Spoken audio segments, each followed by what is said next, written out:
नमस्कार, सीएनबीसी आवाज मोतीलाल ओसवाल स्टूडियो में आप सभी का स्वागत है। भारतीय मार्केट्स के लिए थोड़ा दिक्कत भरा दिन, थोड़ा, क्योंकि हमको आदत नहीं है इस तरीके की मार्केट देखने की। आप नेबरहुड में देखेंगे तो बहुत बुरा सीन है। खैर, उस पर भी आएंगे, कुछ देर में बात करेंगे। लेकिन ओवरऑल मिड कैप्स ने आज भी आउट परफॉर्म किया है। हालांकि पिछले कुछ मिनटों में मिड कैप मार्केट भी नीचे आई है। थोड़ी प्रॉफिट बुकिंग है, थोड़ा सा एस्केलेशन का फियर है, ये सब है। लेकिन इसके बावजूद हमारी मार्केट क्लियरली अभी भी डिसेंट आउट परफॉर्म कर रही है। एक बार कराची का इंडेक्स दिखाएंगे जरा, एक बार वो क्या कर रहा है। वैसे तो वहाँ सर्किट लग चुका था, खुला कि नहीं देख लेते हैं एक बार। नहीं, अभी तो कोई चांस ही नहीं है, अभी भी नीचे ही है। चलिए शो की शुरुआत करेंगे हेडलाइंस के साथ। वीकली एक्सपायरी के दिन बाजार में कंसोलिडेशन का मोड। निफ्टी हल्के दबाव के साथ फ्लैट, लेकिन बैंक निफ्टी में मजबूती। आईसीआईसीआई बैंक, एक्सिस और कोटक बैंक ने भरा जोश। ऑटो, मेटल और फार्मा शेयरों में आज दिख रहा है दबाव। तीनों सेक्टर इंडेक्स 1% ज्यादा गिरकर कर रहे हैं कारोबार। वहीं आईटी और कैपिटल गुड्स शेयरों में हल्की खरीदारी। कैपिटल मार्केट से जुड़े शेयरों का जोश हाई, करीब 3% चढ़कर बीएसई रिकॉर्ड हाई पर। साथ ही एमसीएक्स का शेयर 2% ऊपर। उधर एंजल वन में भी अच्छी रौनक। चौथी तिमाही में 33% बढ़ा केनरा बैंक का मुनाफा। हालांकि ब्याज से कमाई पर हल्का दबाव। एसेट क्वालिटी भी हुई बेहतर। शेयर करीब 3% चढ़कर बना वायदा का टॉप गेनर। बाजार को अब एशियन पेंट्स, टाइटन और एलएनटी जैसे दिग्गज कंपनियों के बीच का इंतजार। कल आएंगे डॉक्टर रेड्डीज के तिमाही नतीजे। मुनाफे में 5%, रेवेन्यू में 16% की बढ़ोतरी संभव। कंपनी के मार्जिन में भी दिख सकता है सुधार। वहीं एबीबी, मन्नप्पुरम समेत वायदा की 3 कंपनियों के नंबर्स का रहेगा इंतजार। ऑपरेशन सिंदूर की सफलता के बाद सभी दलों का मिला सरकार को साथ। राहुल गांधी बोले, हम सब सरकार के साथ। रक्षा मंत्री राजनाथ सिंह ने कहा, हमले में करीब 100 आतंकी मारे गए। ऑपरेशन अभी जारी है।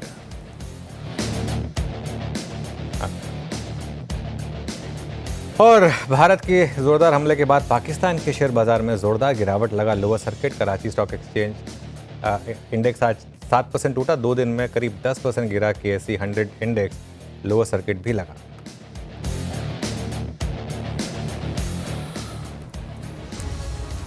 ओके, चलिए शो की शुरुआत करेंगे और व्यूअर में रहेंगे आज आपके साथ और बात करेंगे अगले 1.5 घंटे में मार्केट की क्लोजिंग को लेकर। थोड़ा मार्केट के ऊपर अब प्रेशर आ रहा है और हाई से मार्केट हम थोड़ा सा फिसले हैं। देखिए, थोड़ा सा वॉर टेंशन बढ़ी है।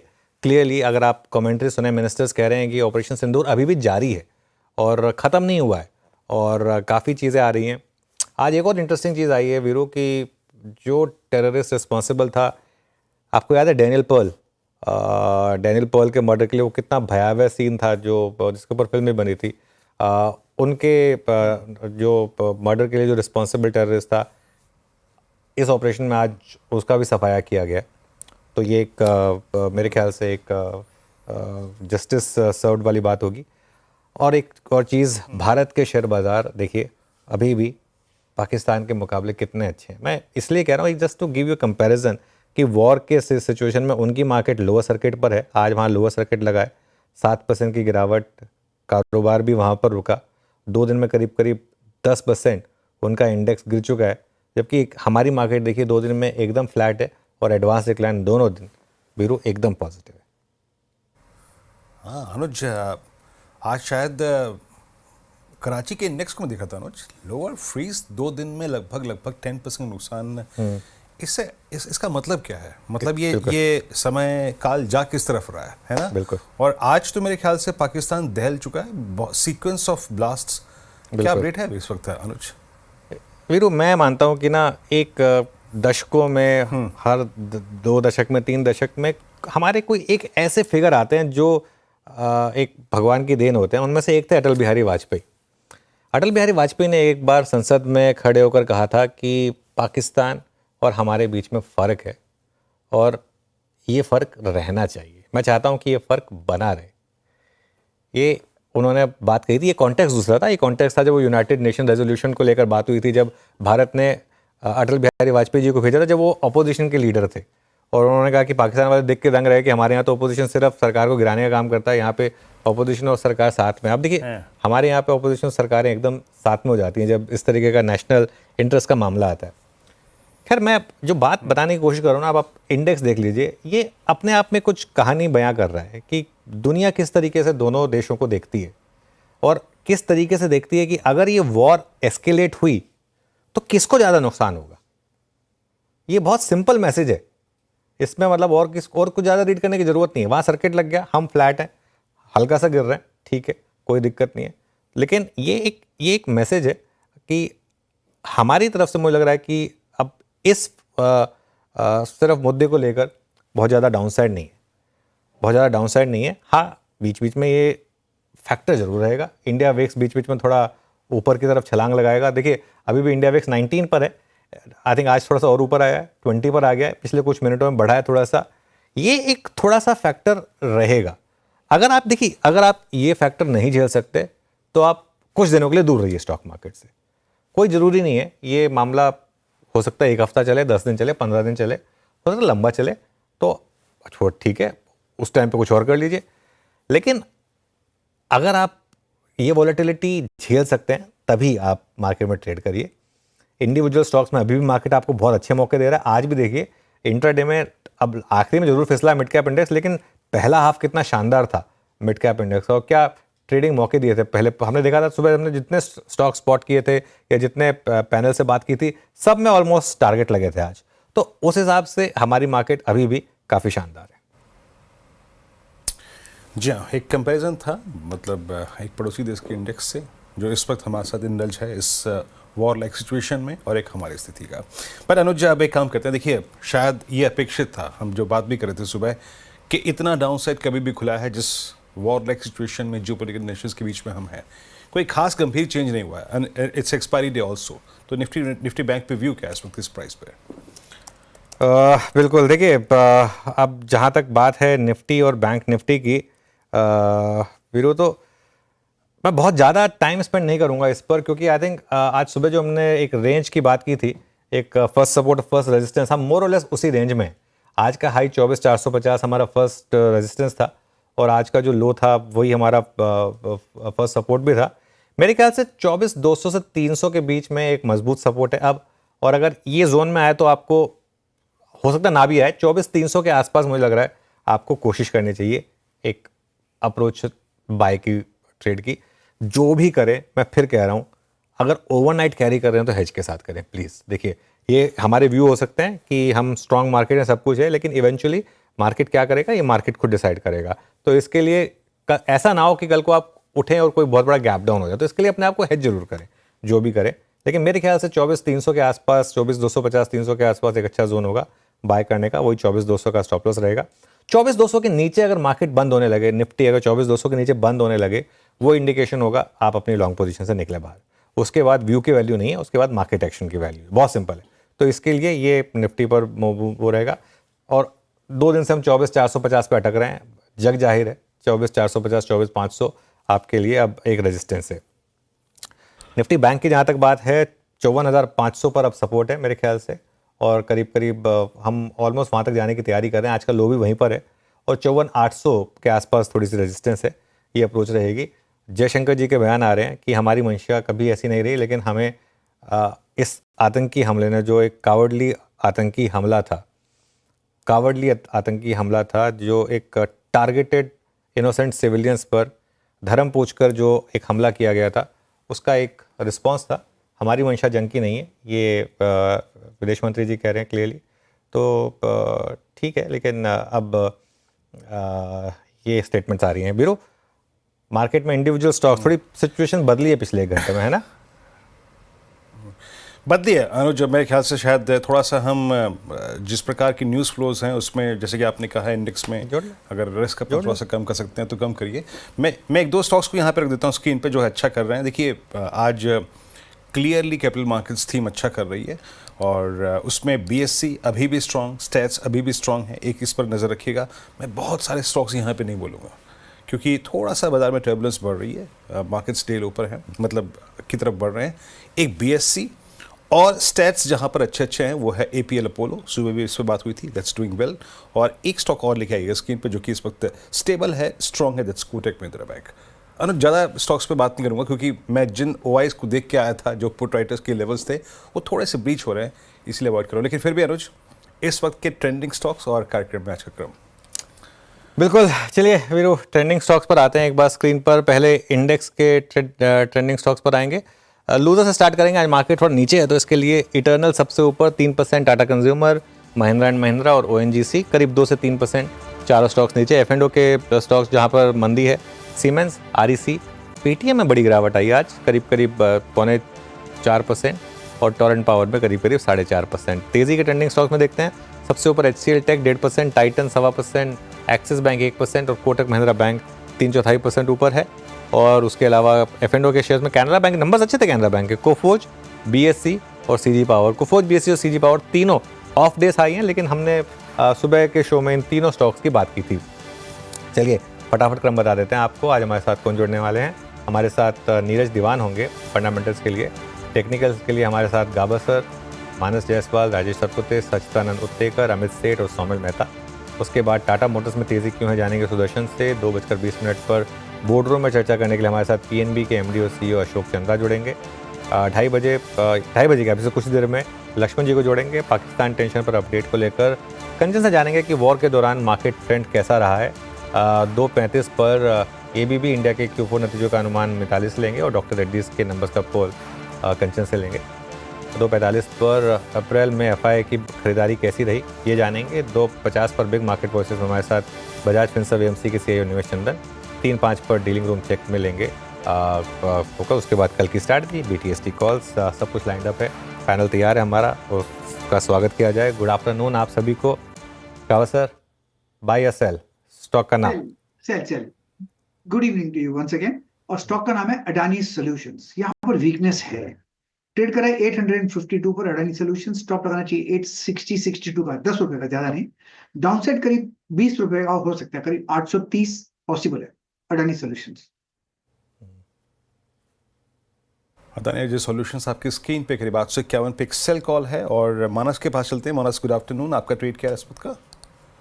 गुड आफ्टरनून वीरेंद्र जी। तो देखिए बीबीएल में बिकवाली करने की राय रहेगी। वरुण बेवरेजेस की मैं बात कर रहा हूँ। यहाँ पर लोअर टॉप लोअर बॉटम के साथ स्टॉक ने एक इम्पॉर्टेंट सपोर्ट को ब्रेक किया है, जो कि मेरे ख्याल से 501 502 के आसपास था। तो इसके फ्यूचर में बिकवाली करेंगे। 497 के आसपास के प्राइस चल रहे हैं। इसमें आपको 506 रुपए के स्टॉप लॉस से बिकवाली करनी है और 475 के टारगेट सेट करने हैं बीबीएल के फ्यूचर में।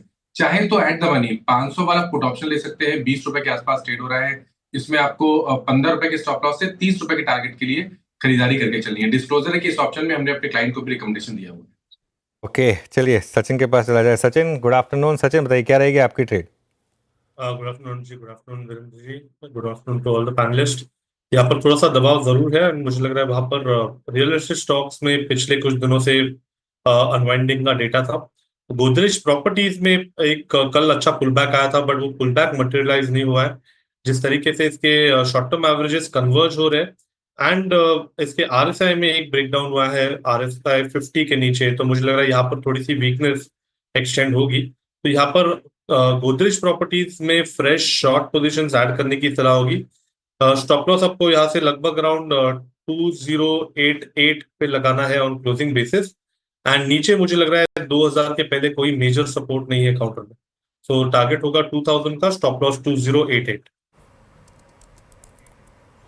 ओके, गोदरेज प्रॉपर्टीज में आपका सेल कॉल है। आप लॉन्ग अनवाइंडिंग जिस स्टॉक में जितनी हुई है वो देख सकते हैं। 13 लाख शेयर कम हुए हैं। 17% OI जो था वो शेड हो गया। ये छोटी मोटी बात नहीं, याद रखिएगा। It's a huge profit booking.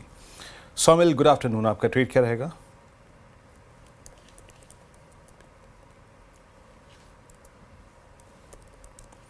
Saumil, आप म्यूट पे हैं, प्लीज अपने आप को अनम्यूट कीजिएगा। सॉरी, मेरा कॉल होगा लार्ज कैप बैंकिंग स्टॉक पे, एक्सिस बैंक होगा। और यहाँ पर मैं लॉन्ग साइड ट्रेड करना चाहूंगा। 20 डेली मूविंग एवरेज पे सपोर्ट लेके फिर से ऊपर की तरफ रैली शुरू हुई है। Heart of high bottom hourly chart पे है और फ्रेश बाय सिग्नल आया है आवरली चार्ट पर। रिस्क रिवॉर्ड रेशियो बहुत ही अच्छा है। 1154 का स्टॉप लॉस और टारगेट 1240। ओके, चलिए एक काम करते हैं।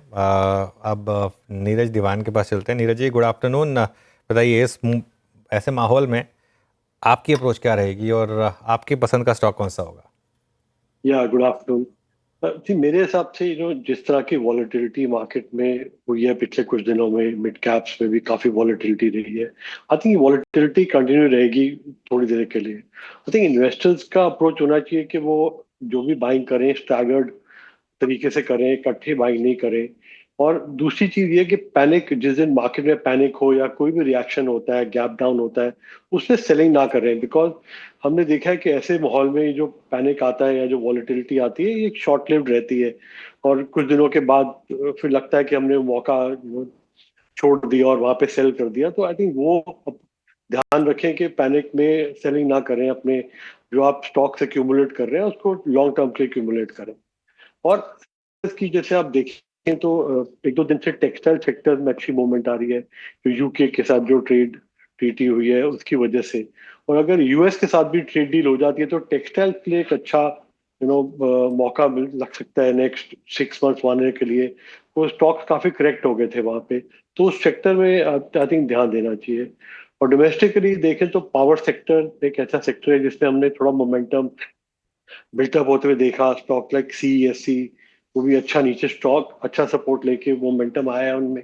आई थिंक ये सेक्टर भी एक अच्छा स्ट्रॉन्ग सेक्टर रहना चाहिए, बिकॉज जब समर डिमांड भी काफी पीक पे आती है तो ये कंसोलिडेशन भी काफी हुई थी सेक्टर में। लास्ट ईयर मई जून के बाद से सेक्टर चला नहीं था, तो ये अच्छा सेक्टर है यहाँ पे। और स्टॉक की बात करें तो एक स्टॉक है Garware hi tech films.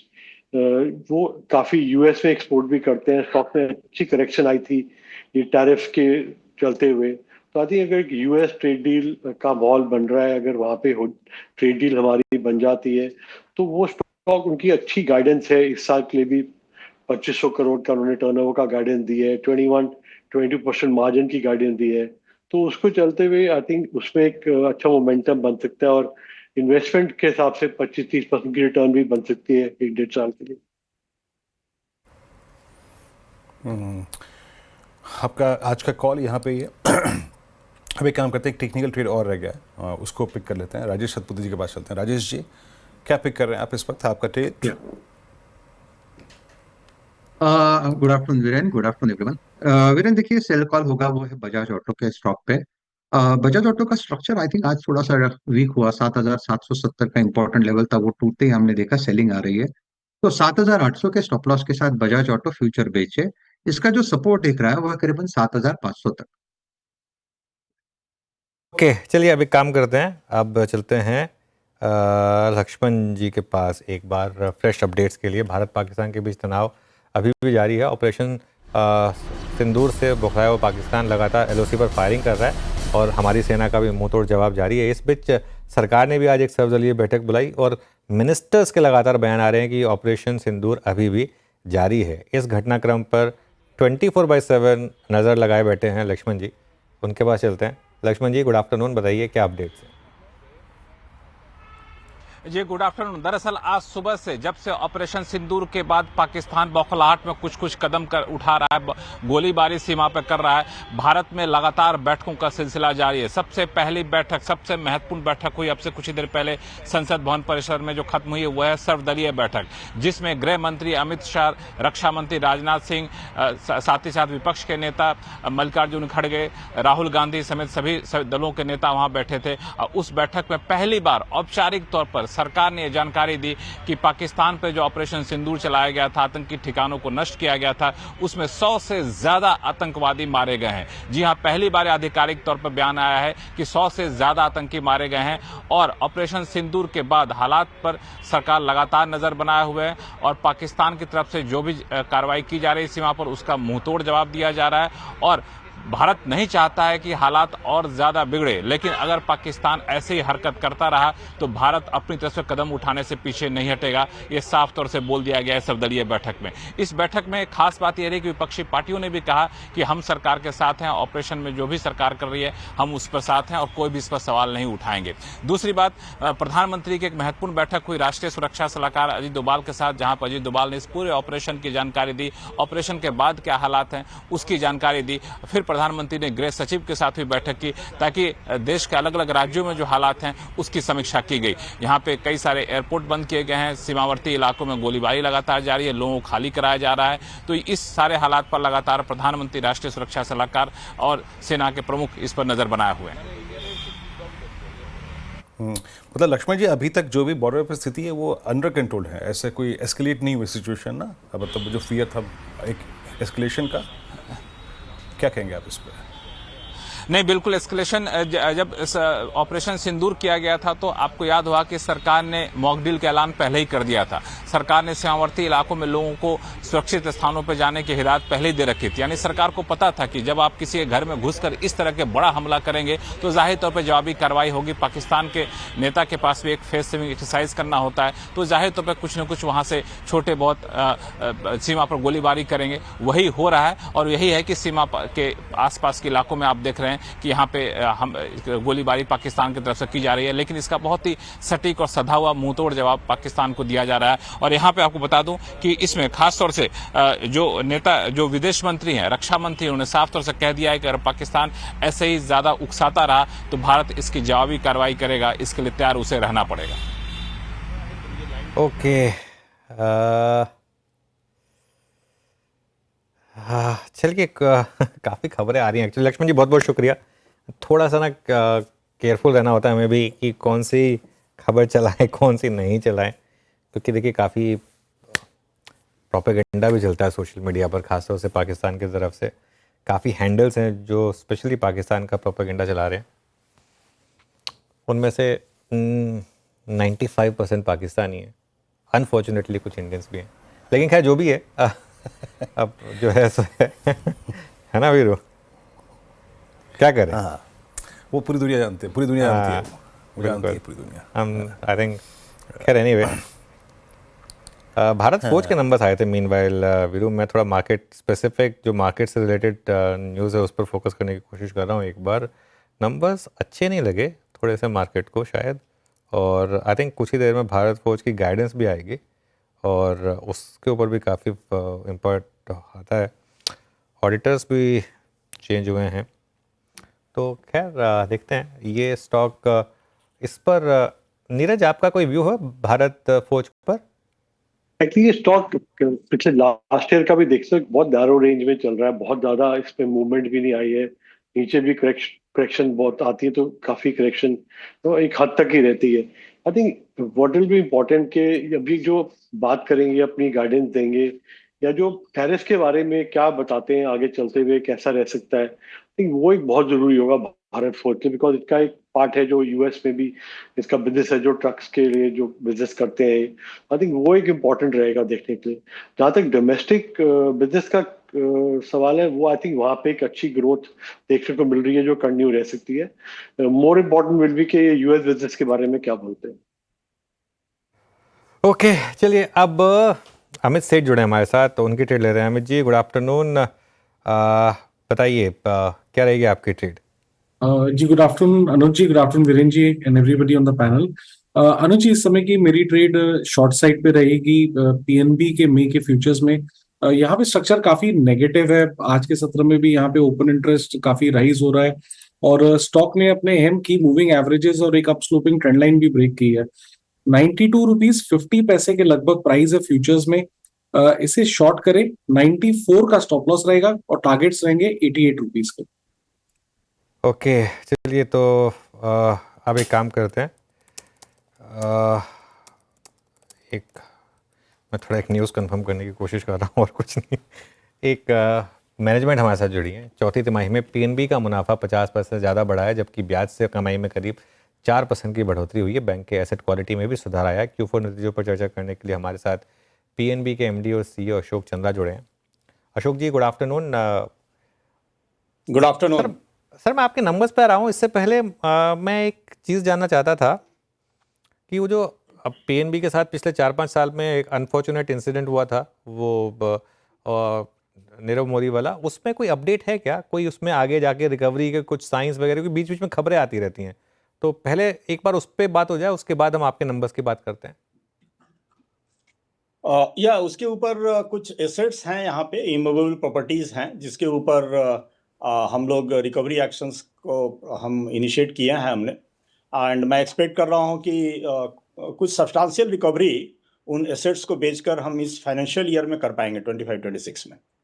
Recovery expect कर रहे हैं आप इस फाइनेंशियल ईयर में हम एक्सपेक्ट कर रहे हैं कि कुछ रिकवरी, सब्सटेंशियल रिकवरी उनके एसेट्स को सेल करके, क्योंकि वो ईडी से अटैच थी वो सारी एसेट्स, और अभी कुछ डेवलपमेंट्स हुए हैं जिसमें आई थिंक बैंक्स जो हैं उनको सेल करके रिकवरी करने की स्थिति में होगी।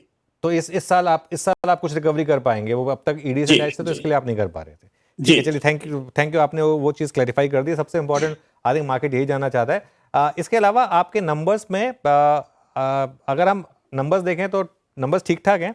आगे के लिए आउटलुक कैसा है आपका नेट इंटरेस्ट इनकम को लेकर और नेट इंटरेस्ट मार्जिन को लेकर? हमने इस फाइनेंशियल ईयर का जो गाइडेंस दिया है 25-26 के लिए, एनआईआई का हमने जो ग्रोथ दिखाया है करीब 7% का हमने ग्रोथ दिया है इस फाइनेंशियल ईयर में हम करेंगे। एंड डिस्पाइट जो चेंजिंग जो डाउनवर्ड इंटरेस्ट रेट सिनारियो है उसमें हमने ग्रोथ प्रोजेक्ट किया है और डेफिनेटली हम इसको अचीव करने जा रहे हैं। नीम में भी हमारा गाइडेंस है कि करीब 2.8 से 2.9% के भीतर हम नीम भी मेंटेन करेंगे। अच्छा, अशोक सर नमस्कार, वीरेंद्र बोल रहा हूँ मैं आऊँगा क्योंकि आपने एनआईएम्स का जिक्र यहाँ पे आखिरी में किया। एग्जैक्टली कासा क्या है सर इस पे? और दूसरी बात यह है क्योंकि बैंकों ने अपना कासा डिपॉजिट रेट्स काटने शुरू कर दिए हैं, आप क्या रणनीति अपना रहे हैं अभी? क्या आप लोग जा रहे हैं क्या इस ट्रांसलेशन के लिए, इस ट्रांसमिशन के लिए? और एक और चीज़ तो मतलब और कितना स्कोप बढ़ जाएगा अगर आप ये कासा रेट्स काटते हैं, तो ये कितना एक्सपेंशन दे सकता है एनआईएम्स को आपके? देखिए, कासा के विषय में मैं अगर बताऊं तो एज ऑन टुडे हमारा कासा रेशियो जो है वो 38% है मार्च 25 में। और कासा जो डिपेंड करता है काफ़ी बैंक के सर्विस स्टैंडर्ड पे, बैंक की एम्बियंस कैसी है एंड हमारे प्रोडक्ट कैसे हैं। तो इन तीन चीज़ों के ऊपर बैंक में काफ़ी कुछ वर्क हमने स्टार्ट किया है। और सबसे पहला अगर मैं बताऊं कि जो इनिशिएटिव हमने लिया है पिछले 2 महीने से, वो हमने प्रोडक्ट इम्प्रूवमेंट के ऊपर काफ़ी काम किया है। एंड 12 अप्रैल हमारा फाउंडेशन डे था। उस दिन हमने डिजिटल इनिशिएटिव और प्रोडक्ट 35 नए इनिशिएटिव्स हमने लिए हैं और सारी हमारी कासा की प्रोडक्ट को हमने रिवैम्प किया है। आज हमारे पास बिल्कुल वैल्यू एडेड पेंशनर्स के लिए हमारे पास अकाउंट है, सैलरीड पर्सन के लिए एक्सक्लूसिव अकाउंट है, नॉन सैलरी के लिए देयर आर डिफरेंट वर्जन है हमारे पास। यूथ को सेगमेंट को टारगेट करके हमने एक नई यूथ डिपॉजिट कासा के लिए लॉन्च की है। वीमेन सेंट्रिक हमारा एक प्रोडक्ट है। डिफेंस पर्सनल के लिए एंड अग्निवीर जो अपॉइंट हो रहा है उनके लिए हमने एक प्रोडक्ट लॉन्च किया है। और फर्स्ट टाइम एक एक्सक्लूसिव स्कीम हमने लाया है फार्मर्स के लिए, किसान के लिए। और इन सारे सेक्टर्स में जो हमने स्कीम की घोषणा की है, उन सारे स्कीम्स में हम कुछ उस पर्टिकुलर सेक्टर को देखते हुए उसमें कुछ वैल्यू एडिशन हमने किया है। जैसा कि हमने कुछ टर्म लाइफ इंश्योरेंस दिया है, एक्सीडेंटल इंश्योरेंस दिया है, फार्मर्स के लिए हम मेडिकल चेकअप फैसिलिटी हमने प्रोवाइड करने का उसमें प्रावधान किया है। और मैं आपको इसका इम्पैक्ट अगर बताऊं, ये स्कीम हमने 12 अप्रैल को लॉन्च किया और ऑलमोस्ट अभी 1 महीने भी नहीं हुए और हमारे पास करीब 1,80,000 नए अकाउंट इन स्कीम्स के भीतर खुले हैं और जिसके भीतर करीब 300 करोड़ का नया कासा, नया सेविंग हमारा एक्विजिशन हुआ है जी। तो आई थिंक ये प्रोडक्ट के ऊपर जो हमने इंप्रूवमेंट की है और हमारा प्लान है कि 3 महीने के भीतर करीब 10 लाख नए सेविंग अकाउंट हम इस सेगमेंट के भीतर खोलेंगे। प्रोसेस के ऊपर भी हमने काफी इंप्रूवमेंट किया है, काफी चीजें हमने डिजिटाइज की है। जी, मैं समझ गया सर, आपकी बात समझ गया। चलिए, मैंने एनआईएम्स को प्रभावित करने वाले फैक्टर पे तो बात कर ली। अब क्योंकि ग्रोथ भी मेंटेन करनी है प्लस आपको अपने एनआईएम्स को पुश भी देना है, ये डिपॉजिट ग्रोथ क्या देख रहे हैं आप? और एक हेल्दी डिपॉजिट रेट मेंटेन करने के लिए आपको एक कम्पिटिटिव एनवायरनमेंट में रहना भी है, आप रहेंगे भी। वहाँ पे कट्स अक्रॉस द इंडस्ट्री हो रहे हैं क्या, और आप इस पे आगे कैसे बढ़ेंगे? देखिए, 2 रिपो कट जो हुए 25 बेसिस पॉइंट दोनों में, तो हमने थोड़ा वेट किया कि क्या इसका इम्पैक्ट होता है और कैसे इसको आगे ले जाया जाए। तो अप्रैल महीने में हमने एक हमारी स्पेशल स्कीम, डिपॉजिट स्कीम चल रही थी टर्म डिपॉजिट की 7.25% जो 400 दिनों के लिए वो स्कीम थी, उसको हमने स्टॉप किया है। एंड एक हमने नई स्कीम लॉन्च की 390 डेज के लिए 7.10 की, और 1 महीने भी अभी नहीं हुए हैं और उसके भीतर करीब 8,000 करोड़ का नया एक्विजिशन हमें उस रिटेल टर्म डिपॉजिट में हुआ है। तो लिक्विडिटी काफ़ी इंप्रूव हुई है एंड काफ़ी बैंकों के भीतर कस्टमर का कॉन्फिडेंस फिर से बढ़ा है एंड लोग अभी डिपॉजिट्स, बैंक डिपॉजिट्स की तरफ काफ़ी आकर्षित हो रहे हैं। ये फिगर्स बिल्कुल बताता है। तो मेरा ऐसा मानना है कि जो टर्म डिपॉजिट स्कीम जो हमने लॉन्च की और जो कासा स्कीम लॉन्च की, उन सभी को देखते हुए हमने 9 to 10% का ग्रोथ दिखाया है। आई थिंक 10% से हम ऊपर रहेंगे। लास्ट ईयर भी हमने 10% का ग्रोथ प्रोजेक्ट किया था और हम जब अचीव किए हैं तो करीब 14% का हमने डिपॉजिट ग्रोथ दिखाया है। तो हम बहुत कॉन्फिडेंट हैं दैट ये जो 10% है इसको तो हम सुपरसीड करेंगे और काफ़ी अच्छा परफॉर्मेंस हमारा डिपॉजिट के भीतर भी रहेगा। ओके, चलिए बहुत बहुत धन्यवाद आपका अशोक जी, और मैं चाहता हूं कि आपका के इस साल वो रिकवरी हो सके, क्योंकि वो इम्पॉर्टेंट है आपके लिए और आपके शेयर होल्डर्स के लिए। थैंक यू सो मच आज हमारे साथ जुड़ने के लिए। Thank you very much. चलिए, तो ये बात हो गई। अभी इस समय पीएनबी पर। चलिए आगे बढ़ते हैं और कुछ और स्टॉक्स की बात करते हैं। मिड कैप मार्केट कोलैप्स कर रहा है एकदम से। कोलैप्स इसलिए कह रहा हूँ क्योंकि सुबह हम 1% ऊपर थे, अब हम 1% नीचे हैं। और एक बार एडवांस डिक्लाइन लेकर आइए ज़रा। एडवांस डिक्लाइन में भी देखेंगे आप तो थोड़ा सा अब प्रेशर आ रहा है। तो वीर थोड़ा सा तो मार्केट इसका संज्ञान ले रहा है। मेरे ख्याल से ये 2-3 दिन रहेगा, खबरें आएंगी, क्योंकि अब कल तक लग रहा था कि बस हमारा ऑपरेशन हो गया और अब बस, लेकिन अभी खबर ये है कि अभी तो ऑपरेशन चालू है, चल रहा है, और उसमें क्या मेरे ख्याल से अनुज इस शब्द ने ना ये टर्मिनोलॉजी भी थोड़ी चेंज हुई है ना, कि ये जो ऑपरेशन है भी चल रहा है। हाँ, है ना, बिल्कुल। इसने बाजार को थोड़ा विचलित किया है ना। हाँ, थोड़ा विचलित किया। कल तक ये था कि वन नाइट ऑपरेशन था। अब एक क्लियरली जो मिनिस्टर्स के कमेंट्स आ रहे हैं कि अभी तो ये चल रहा है। तो इसके लिए आई थिंक इस पर थोड़ा सा काफी, वो आपकी जो सुबह बात थी ना इवन ऑड वाली, मुझे लगता है वो सच हो रही है। वो इवन ऑड वाली ना, कि वो हाँ इवन हो गया था, अब ऑड हो गया था, अब इवन का नंबर है, क्योंकि ठिकाने तो सारे पता कर ही लिए हैं तो इंटेलिजेंस ने, तो ऑब्वियसली उस सब पर ही अटैक हो रहा होगा। चलिए, वॉर का टाइम नॉर्मली मार्केट के लिए कैसा रहता है, थोड़ी सी इसकी बात कर ली जाए। एक बहुत ही इंटरेस्टिंग रिपोर्ट आज सुबह आई थी। हाँ, तो बहुत इंटरेस्टिंग रिपोर्ट थी। वो कोटक म्यूचुअल फंड की वो रिपोर्ट थी, और अपने निवेश को लेकर अगर आप चिंतित हैं तो अगर उस रिपोर्ट को आप पढ़ें तो डरने की ज़रूरत नहीं है। भारत पाकिस्तान के बीच पिछले 25 सालों में 3 बार तनातनी हुई है, वॉर जैसी सिचुएशन रही है, लेकिन भारतीय बाज़ार पर इसका कोई असर नहीं हुआ है, बल्कि जिसने निवेश किया है उसका तो फ़ायदा ही फ़ायदा हुआ है। इसको लेकर कोटक म्यूचुअल फंड, जैसा मैंने कहा, एक रिपोर्ट निकाली है। वो रिपोर्ट आज सुबह कंचन लेकर आई है, तो उन्हीं से जानते हैं कि क्या लिखा है इस रिपोर्ट में। कंचन, good afternoon. Ji, good afternoon. जैसे कि आपने मेंशन किया कि जो इंडियन मार्केट है वो काफ़ी ज़्यादा रेजिलेंट इस टाइम पे रहे हैं, और ऐसा ही हमने कल के सत्र में भी देखा है। अगर पिछले वॉर की बात करी जाए तो इंडिया ने जो रेजिलियंस दिखाई है वॉर के टाइम पे वो काफ़ी ज़्यादा ज़बरदस्त है। ऐसा कहीं पर भी नहीं लगा है कि जो इंडियन मार्केट है वो इस वॉर से डरते हुए नजर आए हैं। इनफैक्ट इन्होंने इन्वेस्टर्स को एक पॉजिटिव रिटर्न ही जनरेट करके दिया है। आप स्क्रीन्स पे देखिए, जिस टाइम पे कारगिल वॉर हुई थी 1999 में, तो लड़ाई के दौरान ही जो हमारा मार्केट है, यानी कि निफ्टी की बात करी जाए तो 36% से ज्यादा का इसने रिटर्न दिया था, और एक साल के अंदर भी यहाँ से 30% के रिटर्न जो है जनरेट होके आए थे। उरी स्ट्राइक की बात करी जाए तो बाजार यहाँ पे कोई भी नेगेटिव साइन दिखा के नहीं रहा था, बल्कि यहाँ पे भी पॉजिटिव रिटर्न ही आए थे, और उसमें एक साल की बात करी जाए तो 11 से 12% की तेजी यहां पे भी देखने को मिली थी। बालाकोट की बात कर लीजिए, यहां पे भी बाजार ने कोई भी गिरावट नहीं दिखाई है। बाजार ने फ्लैट क्लोजिंग दी थी लड़ाई के दौरान, लेकिन उसके बाद देखिए कि 9% की बढ़त हमें यहां पे भी देखने को मिली थी। और ये वॉर तो पहले की वॉर की बात हो गई, लेकिन इस टाइम करंट जो अभी सिचुएशन चल रही है जियोपॉलिटिकली और इंडिया और पाकिस्तान के बीच में भी, तो वहां पे भी कोई ऐसा बड़ा इंपैक्ट हमें अपने इंडियन मार्केट में आता हुआ दिखाई नहीं दिया है। और उससे पहले अगर पार्लियामेंट अटैक की बात करी जाए तो वहां तो निफ्टी ने 14% तक की बढ़त दिखाई थी। अगर हम कल की बात करें तो सुबह एंटिसिपेशन लगाई जा रही थी कि शायद से बाजार में नेगेटिविटी देखने को मिले, लेकिन हमारे बाजार ने बुलेट्स को काफी अच्छी तरीके से डॉज किया है और अच्छे खासे रिटर्न्स कल भी जनरेट करके दिए हैं। कल निफ्टी की बात करी जाए तो 35 पॉइंट्स की तेजी वहां पे भी देखने को मिली थी। इसके अलावा अगर mid cap, small cap, Sensex की बात करी जाए तो 1% से ज्यादा का सुधार यहां पे भी हमें देखने को मिला था।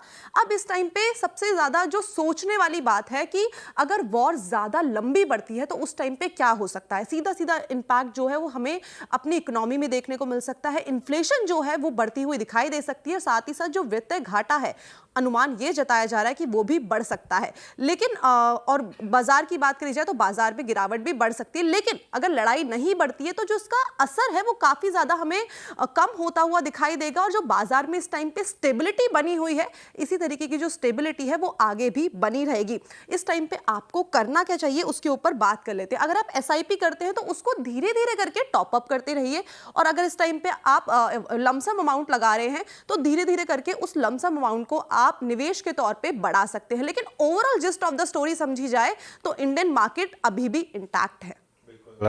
शुक्रिया कंचन, और ध्यान रखिए ये जो भी कंचन कह रही थी उसको आप इस पर्सपेक्टिव से सभी कोटक म्यूचुअल फंड की रिसर्च है और उनका व्यू है, ये उस हिसाब से इस चीज़ को समझें। चलिए अब आगे बढ़ते हैं। और नीरज, इस समय अगर कोई एक सेक्टर जिस पर आप फोकस करना चाहें इस समय तो कौन सा होगा? देख, मैंने 2 सेक्टर मेंशन किए थे, एक तो टेक्सटाइल और एक पावर। टेक्सटाइल इसको ध्यान में रखते हुए जो यूके के साथ ट्रीटी हुई है और यूएस के साथ भी अच्छे बातचीत चल रही है ट्रीटी के लिए, तो अगर वो हो जाता है, ये स्टॉक्स काफी करेक्ट हुए थे, 1-2 दिन में चले हैं, पर अभी भी अपने हाई से 60% नीचे चल रहे हैं काफी स्टॉक, 60-70% भी। तो ये एक सेक्टर है आई थिंक जो ध्यान में रखना चाहिए, बिकॉज इसमें एक अच्छा मोमेंटम बन सकता है अगर यूएस के साथ भी हमारा ट्रीटी साइन हो जाती है, तो टैरिफ के क्लैरिटी आ जाती है, तो ये एक सेक्टर है जो मुझे लगता है कि आपको नेक्स्ट 6 महीने 1 साल के अंदर अच्छी रिटर्न दे सकता है। ओके चलिए अभी काम करते थोड़े से ट्रेड्स को लोकेट कर लेते हैं, क्योंकि निफ्टी हल्का सा अगर आप देखें वो 24,300 की ट्रेजेक्टरी से हल्का सा पुल बैक देखे आया। पर मैं मानता हूँ कि देखिए थोड़ा सा हम अगर थोड़ी सी सेंसिबल अप्रोच लें, कम ट्रेड करें, उस पर ज़्यादा फोकस करेंगे, लेकिन फिर भी कुछ ट्रेड्स जो कि अच्छा कर रहे हैं। एक बार दीपक नाइट्राइट लिखाइएगा आपकी स्क्रीन पे, 1926 टुवर्ड्स डे लो। अब कितना डाइवर्जेंस है इसी स्पेस के स्टॉक्स में अगर आप देखें, कल हमने SRF में स्ट्रॉन्ग मूव देखा था, आरती इंडस्ट्रीज में, लेकिन आज दीपक नाइट्राइट कोलैप्स हो रहा है। आज इनफैक्ट SRF को अगर आप देखें ना, SRF भी आज हायर ट्रेजेक्टरी से कोलैप्स हुआ, इट्स नाउ 2973, ये भी डे लो की तरफ ट्रेड करता हुआ। Manas, let's check Deepak nitrite once again. Deepak पर आपका ट्रेड क्या है इस वक्त? डे लो 1926, इवन अपने शॉर्टेस्ट मूविंग एवरेज 10-20 डेमा के ऊपर कैपिटलाइज नहीं हो पा रहा है। वो बात अच्छी है कि ये सेक्टर अच्छा कर रहा था तो शायद ये भी इसका डाउन साइड रिस्ट्रिक्ट था, लेकिन लग क्या रहा है आपको 1926-20 के नीचे का स्टेबल होता है तो कहाँ तक का डाउन साइड खुला है इस स्टॉक में? देखिए यहाँ पर पिछले करीब अगर आप 10-12 हफ्तों की बात कर लीजिए तो यहाँ पर लगातार अंडर परफॉर्मेंस देखने को मिला है। कहीं पर भी कोई सिग्निफिकेंट रैली देखने को नहीं मिली। 200 वीक मूविंग एवरेज पे स्टॉक रेजिस्टेंस फेस कर रहा था। मेरा समझना यह है कि यहाँ पर खरीदारी केवल 2150 रुपए के ऊपर करेंगे, और अगर आपने लॉन्ग पोजीशन बना रखी है तो 1875 का स्टॉप लॉस जरूर लगा लीजिए। उसके नीचे गया तो गिरावट बढ़ेगी और उस केस में 1725 तक के भाव भी आप स्टॉक दिखा सकते हैं। 1725 तक के गिरावट भी आ सकते हैं इस स्टॉक में, ये डे लो की तरफ बढ़ता हुआ। अच्छा, एक बार आप एशियन पेंट्स भी लेके आइएगा स्क्रीन पे। एशियन पेंट्स के नंबर आ गए, ये लीजिए। मुनाफा करीब करीब 692, जो कि करीब आप समझ लीजिए कि 1100 करोड़ रुपए का अनुमान था। वो फिगर बाजार की एक्सपेक्टेशन से बहुत नीचे। प्राइमा फेस से अगर आप देखें, जो फर्स्ट डिजिट आपकी स्क्रीन पे आई है प्रथम दृष्टांत, तो उसका एक बहुत बड़ा इम्पैक्ट है। इट्स 2350 से एक टिक में स्टॉक की अगर आप देखें तो 40 रुपये शेड हो गया। और ये देखिए, ये मुनाफे का आंकड़ा है, 692 करोड़ की डिजिट, 1105 करोड़ रुपए का अनुमान था। और अभी मेरे पे टॉप लाइन की फिगर्स आएंगी, अभी वो फिगर्स नहीं है, बट अनुज, प्राइमा फेसिया अगर आप इसके सिर्फ बॉटम लाइन के नंबर पर फोकस करें ना मेरे ख्याल से, और ये यस आय करीब 5359 करोड़ रुपए, 8359, 53 नहीं 8300, दोनों 8359 करोड़ रुपए, दोनों पे टॉप लाइन बॉटम लाइन पे डिसअपॉइंटमेंट है। देखिए, इसका मतलब बहुत क्लियर है, मार्जिन पे तगड़ी मार पड़ी होगी, क्योंकि मुनाफा तो आधा हो गया है और पिछले क्वार्टर भी आपको याद होगा मुनाफा आधा हो गया था। अब कितना ये प्राइस में है कितना नहीं है, लेकिन एक चीज़ बहुत क्लियर है, ये बात मैं आपको पहले भी काफ़ी समय से कह चुका हूँ कि एशियन पेंट्स में अभी आपको कुछ समय तक बहुत अच्छे रिटर्न्स नहीं मिलेंगे। आप चाहें एज SIP इन्वेस्टर एक अच्छा स्टॉक अगर आपको लोअर लेवल पे मिल रहा है वो अलग बात है, लेकिन अभी के लिए मुझे लग रहा है कि इसमें शायद आपको कुछ बहुत ज़्यादा कुछ अच्छा ना मिले। लेकिन नंबर तो खैर ख़राब है एशियन पेंट का, और आई थिंक एक बार ज़रा रेवेन्यू का नंबर तो खैर हम आपको बता ही चुके हैं, 8,300 करोड़, एक्सपेक्टेशन 8,675 करोड़ का था। एक बार मैं बस वेट कर रहा हूँ उसके एबिडा और एबिडा मार्जिन के नंबर का आएगा, क्योंकि मेरे ख्याल से उसके ऊपर काफ़ी कुछ डिपेंड करेगा। 20.5 रुपये करीब का डिविडेंड, 1400 करोड़ का एबिडा है, 1575 करोड़ का एस्टिमेट था। तो ये आई थिंक अगेन एक नंबर, पहले ही वीक नंबर एक्सपेक्टेड थे, उससे भी और वीक नंबर इस समय एशियन पेंट्स के आ रहे हैं। अब अगेन कितना स्टॉक में ऑलरेडी प्राइस्ड है नहीं है, देखिए वीरू, ये स्टॉक्स ना एशियन पेंट्स जैसे स्टॉक्स में मैं प्रिडिक्ट थोड़ा नहीं करना चाहता हूँ कि कैसे रिएक्ट करेंगे, क्योंकि ये इंस्टीट्यूशनल स्टॉक्स होते हैं। कल मेरे ख्याल और अभी कमेंट्री में क्या आ जाए क्या नहीं आ जाए उसके ऊपर बहुत कुछ डिपेंड करेगा। लीवर के केस में भी यही हुआ था, तो इसके लिए वेट कर लेते हैं थोड़ा सा। लेकिन अभी के लिए जो नंबर्स हैं वो एक्सपेक्टेशन से भी कम है, और second quarter in a row numbers जो हैं वो एक्सपेक्टेशन से कम आए हैं। जी नीरज जी, आपकी प्रथम दृष्टांत क्या प्रतिक्रिया रहेगी? नंबर्स आपकी स्क्रीन पे एक्सपेक्टेशन से काफ़ी कम, और एक और चीज़, इनका जो डेकोरेटिव पेंट सेगमेंट है वहाँ पे वॉल्यूम्स 1.8%, जो कि अप्रॉक्सीमेटली 4 to 5% की एक्सपेक्टेशन थी। 2312 ये प्राइस अभी भी इसका आप समझ लीजिएगा कि 52 week low trajectory, not exactly 52 week low. आपने क्या व्यू लिया है इस वक्त एशियन पेंट्स पे?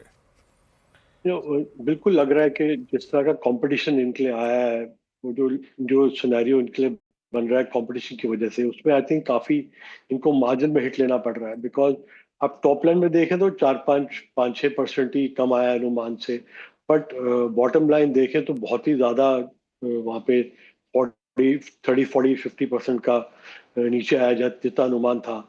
इसका मतलब ये लगता है कि जैसे एडवर्टाइजमेंट मार्केटिंग स्पेंड होता है या जो डीलर का मार्जिन होता है, वहाँ पे कहीं इनको काफ़ी कम करना पड़ रहा है अपना शेयर, जिसकी वजह से आई थिंक ये, अगर आप क्रूड को देखें तो प्रॉफिटेबिलिटी बढ़नी चाहिए, मार्जिन बढ़ना चाहिए, but because of competition I think यहाँ देखने को मिल रहा है इतना ज़्यादा जो प्रॉफिट कम आया है अनुमान से। आई थिंक अभी एक लॉन्ग टर्म इन्वेस्टर के लिए भी आई थिंक थोड़ा वेट करना चाहिए, बिकॉज इसके अंदर अभी भी कंसोलिडेशन या मुझे लगता नहीं कि यहाँ से एकदम स्टॉक चलेगा भी इतनी जल्दी, यहाँ पे एक रिवर्सल आने की उम्मीद नहीं लगती है। आई थिंक एक थोड़ा वेट करना चाहिए। अगर आप बाइंग भी करेंगे तो थोड़ा यहाँ से भी और करेक्शन आए तभी लॉन्ग टर्म के लिए बाइंग करेंगे। बिल्कुल, थोड़ी देर में मंगलम को भी जोड़ेंगे और जानेंगे एग्जैक्ट डिटेल्स। लेकिन देखिए एक चीज़ समझ लीजिए, थोड़ी शॉर्ट कवरिंग अभी हो रही है, पोजीशनिंग ऐसी थी, हर कोई मान के चल रहा था कि एशियन पेंट्स के नंबर्स खराब आएंगे इस वजह से। लेकिन जो बात है ना वो समझिए कि इतना मार्जिन कट पर भी वॉल्यूम ग्रोथ नहीं आ रही है वीरू। इसका मतलब समझ रहे हैं आप? इसका मतलब वो जो ग्रासिम की एंट्री है ना, वो इनको अब काफ़ी हर्ट कर रही है बेसिकली। अब कितना प्राइस में है कितना नहीं है ये आई थिंक बाद में पता चलेगा। थोड़ा क्रूड भी नीचे आया है, उसका भी शायद एक इम्पैक्ट आएगा, लेकिन थोड़ी शॉर्ट कवरिंग है। लेकिन कितनी टिकेगी रैली, ये रिकवरी, ये कहना थोड़ा टफ है। चलिए काम करते हैं, अब थोड़ा आगे बढ़ते हैं, कुछ देर में इसको डिटेल में दोबारा डिस्कस करेंगे इन नंबर्स को। लेकिन अभी के लिए चलते हैं सुदर्शन के पास। आज सुबह सुबह डोनाल्ड ट्रंप ने कहा कि एक बड़े रिस्पेक्टेबल देश के साथ टैरिफ डील आज शाम को वो अनाउंस करेंगे, और मान के चल रहे हैं हम कि ये ब्रिटेन होगी। न्यूयॉर्क टाइम्स ने तो बोल ही दिया है। इससे टाटा मोटर्स क्यों रिलेटेड है, सुदर्शन से जानते हैं। सुदर्शन, गुड आफ्टरनून, बताइए। Good afternoon. सो जैसा आपने बोला कि सुबह सुबह यूएस प्रेसिडेंट डोनाल्ड ट्रंप ने बोला कि आज शाम को अपने इंडियन टाइम के अनुसार 8:30 बजे आ सकती है कि वो एक फ्रेंडली नेशन के साथ ट्रेड डील कर सकते हैं। और उसका न्यूयॉर्क टाइम्स ने एक रिपोर्ट निकाला, उसमें वो बोल रहे हैं कि ये डील जो होगा वो यूके के साथ होगा। तो अब ये पॉजिटिव टाटा मोटर्स के लिए क्यों है? सो अगर जो आप टोटल JLR का वॉल्यूम्स देखेंगे तो नॉर्थ अमेरिका फॉर्म करती है उसका 30%, और अगर जो टाटा मोटर्स का कंसोलिडेटेड रेवेन्यू लेंगे तो ऑलमोस्ट 70% जो कंट्रीब्यूशन आता है वो JLR से आता है। अब अगर जो ये ट्रेड डील हो जाता है तो JLR को को ये हेल्प करेगा कि उनका जो एक गाइडेड रेंज था मार्जिन का, उनको हेल्प करेगा मेंटेन करने के लिए। आगे आउटलुक इंप्रूव होगा और टाटा मोटर्स के साथ साथ कुछ एक इनकी जो टाटा की टेक कंपनी है, जैसे टाटा टेक हो गए, टाटा एलेक्सी हो गए, इनको भी पॉजिटिवली इंपैक्ट करेंगे। जैसे एक एग्जांपल देता हूँ, टाटा टेक, उनके लिए जो जेएलआर है वो एंकर क्लाइंट है, तो वो अगर जो डील होता है तो उनके लिए भी पॉजिटिव होगा। सो ओवरऑल अगर जो डील अनाउंस होता है शाम को, तो ये टाटा मोटर्स के लिए 2 दिन में ये दूसरा पॉजिटिव न्यूज़ है। 2 दिन में दूसरा पॉजिटिव न्यूज़ टाटा मोटर्स के लिए। शुक्रिया सुदर्शन। टाटा मोटर्स पर एक चार्ट चेक लेते हैं। अमित जी, क्या व्यू रहेगा टाटा मोटर्स पर? जी अनुज जी, जैसे कि हमने सुबह भी बात की थी, टाटा मोटर्स का स्ट्रक्चर अच्छा खासा पॉजिटिव है। आज के सत्र में जरूर इसने थोड़ा सा गेन जरूर गिव अप किए हैं, बट ओवरऑल जिस हिसाब से बेस इसने बनाया है, अगर नीचे आता है टूवर्ड्स 670 675, तो वापस से यहाँ पे एक बाय बनता है। स्टॉप लॉस 660 का रखेंगे और पोजिशनिंग लगता है 720 से 750 तक के टारगेट्स पॉसिबल है। करते हैं फटाफट 4 का चौका की बात करते हैं, उसके बाद एशियन पेंट्स को वापस रिविजिट करेंगे। सस्ता ऑप्शन, चलिए काम करते हैं, पहले एशियन पेंट्स की बात कर लेते हैं। आई थिंक मंगलम आने वाले हैं स्टूडियो में, तो उनसे बात कर लेंगे फटाफट और जानेंगे। एक बार चार्ट चेक ले लेते हैं एशियन पेंट्स पर, और उसके बाद इस नंबर को वापस एक बार रियलाइज करेंगे। मानस, आई थिंक मार्केट को शायद अभी भी ये रियलाइज नहीं हो रहा है कि ये एक स्ट्रक्चरल डी रेटिंग है। खैर, चार्टिकली स्टॉक कैसा प्लेस्ड है? तो देखिए, स्टॉक चार्ट्स पे तो काफी वीक लग रहा है। कल ही स्टॉक ने अपने 50 डे मूविंग एवरेज को ब्रेक किया था। आज मॉर्निंग में एक पुल बैक देखने को मिला, लेकिन स्टॉक ऊपर सस्टेन नहीं हो पाया, तो टेक्निकली स्ट्रक्चर वीक है। 2275 तक के टारगेट आपको नीचे की तरफ देखने को मिल सकते हैं। मेरे ख्याल से अगर आपके पास लॉन्ग पोजीशन है तो एक स्टॉप लॉस लगा लीजिए 2300 रुपए का। उसके नीचे जाए तो लॉन्ग पोजीशन से निकलना पड़ेगा और इस गिरावट में खरीदारी ना करें। ओके, चलिए अब एशियन पेंट्स के बारे में बात करते हैं। सेकंड सक्सेसिव क्वार्टर जहां नंबर काफ़ी ख़राब लग रहे हैं। मंगलम के पास चलते हैं। मंगलम, गट्टू को हुआ क्या आखिर? गट्टू को हो सकता है कि पेंट का डब्बा गिर गया होगा परहैप्स, बट खाली आप नंबर्स देखें ना, बहुत बहुत ख़राब नंबर्स हैं अनुज, कोई दो राय नहीं है इसमें। अगर आप रेवेन्यू आपके कंपनी की 5% गिर रही है, वॉल्यूम ग्रोथ जो एशियन पेंट्स काफ़ी मशहूर था 10% वॉल्यूम ग्रोथ कंसिस्टेंटली देने के लिए 1.8% वॉल्यूम ग्रोथ दे रहा है। और यही नहीं, कंपनी के खुद तीसरे क्वार्टर में कंपनी ने कहा था कि चौथे क्वार्टर में 18 से 20% के बीच में मार्जिन होगा। ऑयल प्राइसेस नीचे हैं, फिर भी कंपनी ने 16.9% मार्जिन दिए हैं। इसका मतलब यही है कि कंपेटिटिव प्रेशर काफ़ी बढ़ चुका है।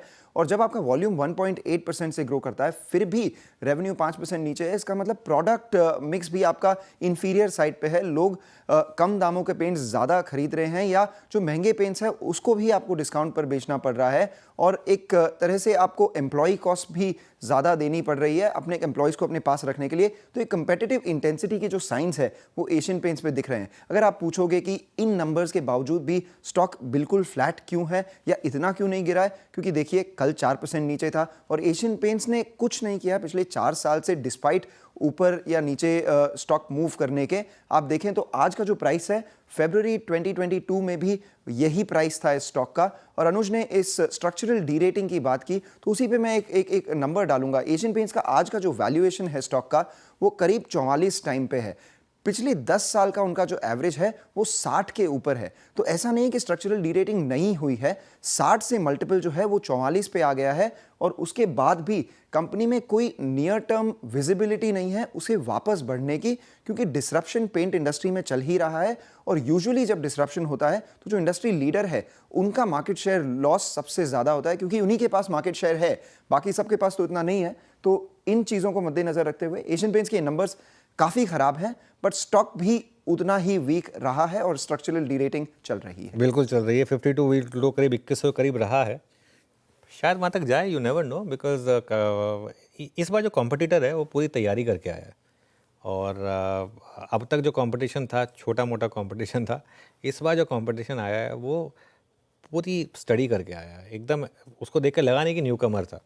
आप ओपस का जो ब्रांड है वो ऑलमोस्ट आपको उतना ही विजिबल है जितना एशियन पेंट्स का ब्रांड है। तो इसमें दो चीज़ें हैं अनुज। सबसे पहले तो कि ओपस क्या करेगा और एशियन पेंट्स उसके कंपटीशन में क्या कर रहा है। तो अगर आप बिजनेस को देखें तो ओपस ने रेवेन्यू, पेंट इंडस्ट्री में टिपिकली रेवेन्यू जनरेट करना इजी होता है। आप डीलर्स को बेटर डील्स दे दें, कंज्यूमर्स को बेटर प्राइसेस दे दें, प्रॉफिट्स इतने ईजी नहीं होते हैं करने के लिए। तो वो देखना पड़ेगा कि ओपस का जो पॉकेट है कितना डीप है, कितने सालों तक चलेगा। बिल्कुल। दूसरा, एशियन पेंट्स में मुझे लगता है स्ट्रक्चरली वो ओपस से compete करने के लिए फ्रंट एंड में न जाके बैक एंड में जा रहे हैं। अगर आपने एशियन पेंट्स का भी पिछले 6 महीनों में कमेंट्री देखी या बिजनेस स्ट्रैटेजी देखी है, तो वो क्या कर रहे हैं, वो डेकोरेटिव्स में compete नहीं कर रहे हैं। वो कह रहे हैं कि हम अपना बैक एंड है वो ज़्यादा मजबूत करेंगे, वहाँ पर कैपेक्स लगाएंगे और एट द सेम टाइम हम जो अपना होम इंप्रूवमेंट बिजनेस है वो सारी चीज़ों को बढ़ाएंगे। वो हो सकता है कि वो उनको एक्सपोज कर रहा है, उनके कोर पे वीक कोर का फ्रंट जो है वो ओपन कर रहा है, क्योंकि जिस कंपनी ने आपको फ्रंट एंड पे अटैक किया है आप उसे बैक एंड को स्ट्रेंथन करके शायद नहीं कर सकते।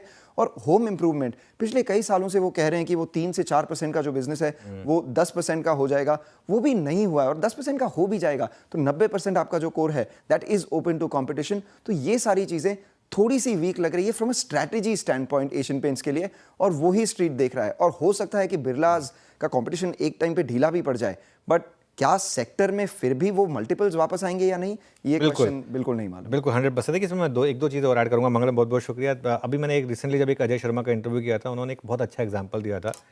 एक किसान की ज़मीन होती है, एशियन पेंट्स के लिए वो ज़मीन है मार्केट शेयर। आप वो ज़मीन नहीं खो सकते।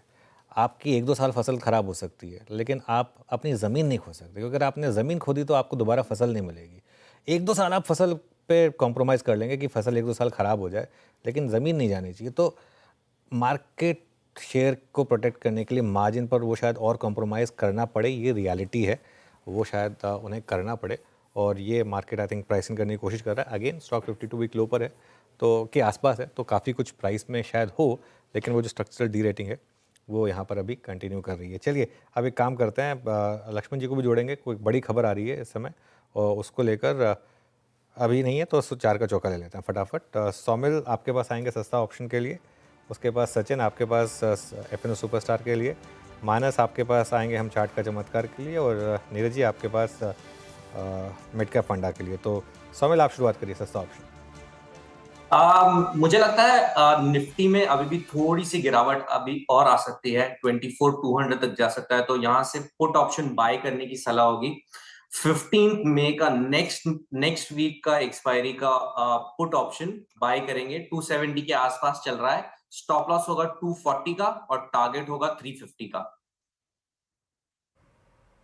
ओके, आप निफ्टी का प्लीज बताइए एक बार, मैं नोट नहीं कर पाया। सौमिल क्या ट्रेड है आपका? निफ्टी कौन से स्ट्राइक? स्ट्राइक प्राइस होगी 24,350, स्टॉप लॉस होगा 240 का और टारगेट होगा 350। ओके चलिए, तो सौमिल का ट्रेड हो गया और 24,350 की पुट 273 पे ट्रेड कर रही है। ओके, ये हो गया एक ट्रेड। अब अगले ट्रेड के लिए चलते हैं। आज का FNO सुपरस्टार सचिन जी क्या पिक कर रहे हैं? वीरेंद्र जी, यहाँ पर इंडिगो में थोड़ी सी वीकनेस नजर आ रही है। सोमवार से ही हमने देखा है थोड़ा सी प्रॉफिट बुकिंग हुई थी, एक double top kind of formation यहाँ पर 5600 के आसपास एग्जिबिट हुआ है, एंड जो इसका बेस था अराउंड 5200 का, वो एक थ्रेट है। तो मुझे लग रहा है जिस तरीके से इसके शॉर्ट टर्म एवरेजेस कन्वर्ज हुए हैं इन द नेगेटिव टेरिटरी, तो यहाँ से मुझे लग रहा है थोड़ी सी गिरावट एक्सटेंड होनी चाहिए। एक्सपेक्टेशन ये होगी कि अराउंड 5110 तक ये गिरावट एक्सटेंड होनी चाहिए, तो टारगेट होगा 5110 का। फ्रेश शॉर्ट पोजीशंस ऐड करने हैं इंडिगो में, एंड स्टॉप लॉस आपको यहाँ से लगभग अराउंड 50 to 80 पे लगाना है ऑन क्लोजिंग बेसिस। चलिए ठीक है, एक काम करते हैं, 4 का चौका को मैं थोड़ा सा रोक रहा हूँ एक बार के लिए। बड़ी खबर आ रही है आपकी स्क्रीन पर, एयर डिफेंस सिस्टम लाहौर का भारतीय सेना ने बर्बाद कर दिया। ये खबर आ रही है, बहुत बड़ी ब्रेकिंग खबर है। लक्ष्मण जी के पास जो चलते हैं, वापस जोड़ लेते हैं लक्ष्मण जी को। लक्ष्मण जी, आप वहीं कोई टेंट वेंट बना लीजिए, क्योंकि लग रहा है कि आपको ब्रेकिंग न्यूज़ इस तरीके से लगातार देनी होगी। तो बताइए ज़रा क्या न्यूज़ आई अब?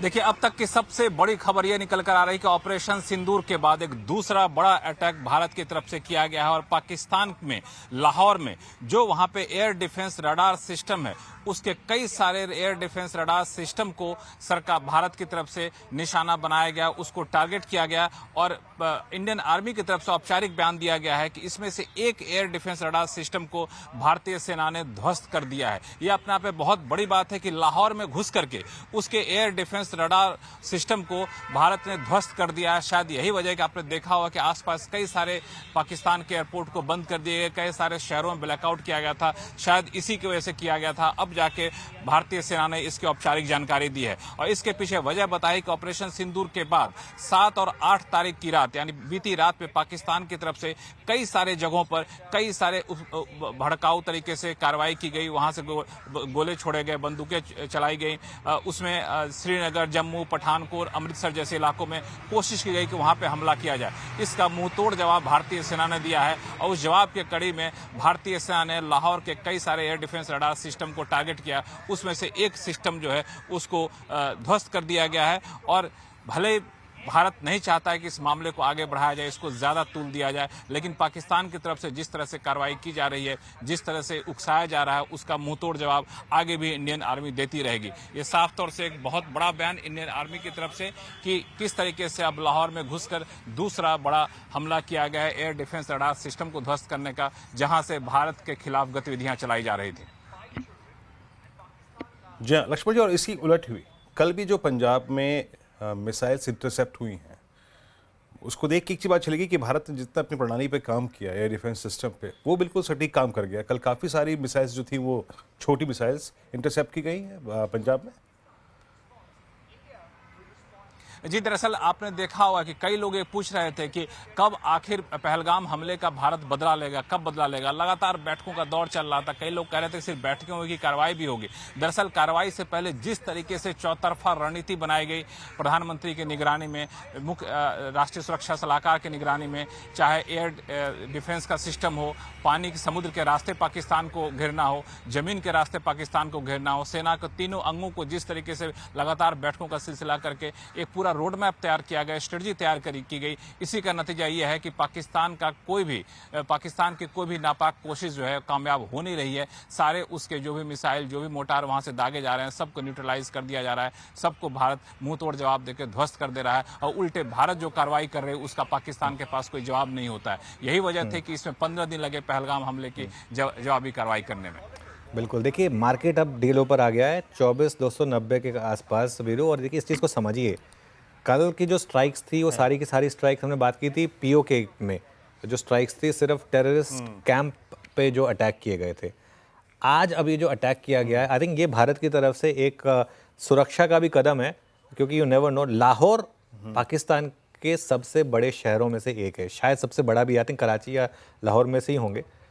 लाहौर को टारगेट करना और उनके उस एयरफोर्स डिफेंस सिस्टम को टारगेट करना, मतलब एक चीज़ क्लियर है, अब ये एस्केलेशन है। और ऑब्वियसली देखिए ऑपरेशन सिंदूर जवाब था पहलगाम का, ये जवाब है वो जो फायरिंग हुई पुंछ में और जो फायरिंग हुई हमारे सिटीजन्स पर जो फायरिंग हुई। जो हमने ऑपरेशन किया था इनिशियली वो ऑपरेशन था प्योर टेररिस्ट साइट्स पर, उसके बाद उनकी तरफ से जवाबी कार्रवाई हुई सिटीजन्स पर। और क्लियरली जैसे लक्ष्मण जी बता रहे हैं कि इसको यूज़ किया जा रहा था अगेंस्ट इंडिया, तो अब जो कार्रवाई हो रही है अब वो उसका बदला है। तो आप जैसे भी देखें इसको, ये एक क्लियर कट, इसको हम एज एस्केलेशन देखेंगे वीरू। जी लक्ष्मण जी, बहुत बहुत शुक्रिया, आप समय समय पे जानकारी दे रहे हैं और इनफैक्ट मार्केट की मैपिंग में इससे काफ़ी मदद भी मिल रही है। मार्केट से देर हो, जैसे कि अनुज कह रहे हैं कि ये अब तक परसों की घटना पे हम फिर भी स्थिर थे, but this is I think escalation. ये थोड़ा सा अगर आप देखिए चीज़ें एस्केलेट हो रही है, लेकिन प्रतिक्रिया स्वरूप याद रखिएगा, जो भी कल से शेयरिंग हुई थी जितने भी सीमावर्ती इलाकों पे, उसका जवाब है ये। बिल्कुल, एक और चीज़ ऐड करना चाह रहा था वीरू, सॉरी वीरू, एक और चीज़ ऐड करना चाह रहा था, बिल्कुल जो आपने बोला, और उसका सबसे बड़ा एग्जांपल है इंडिया विक्स।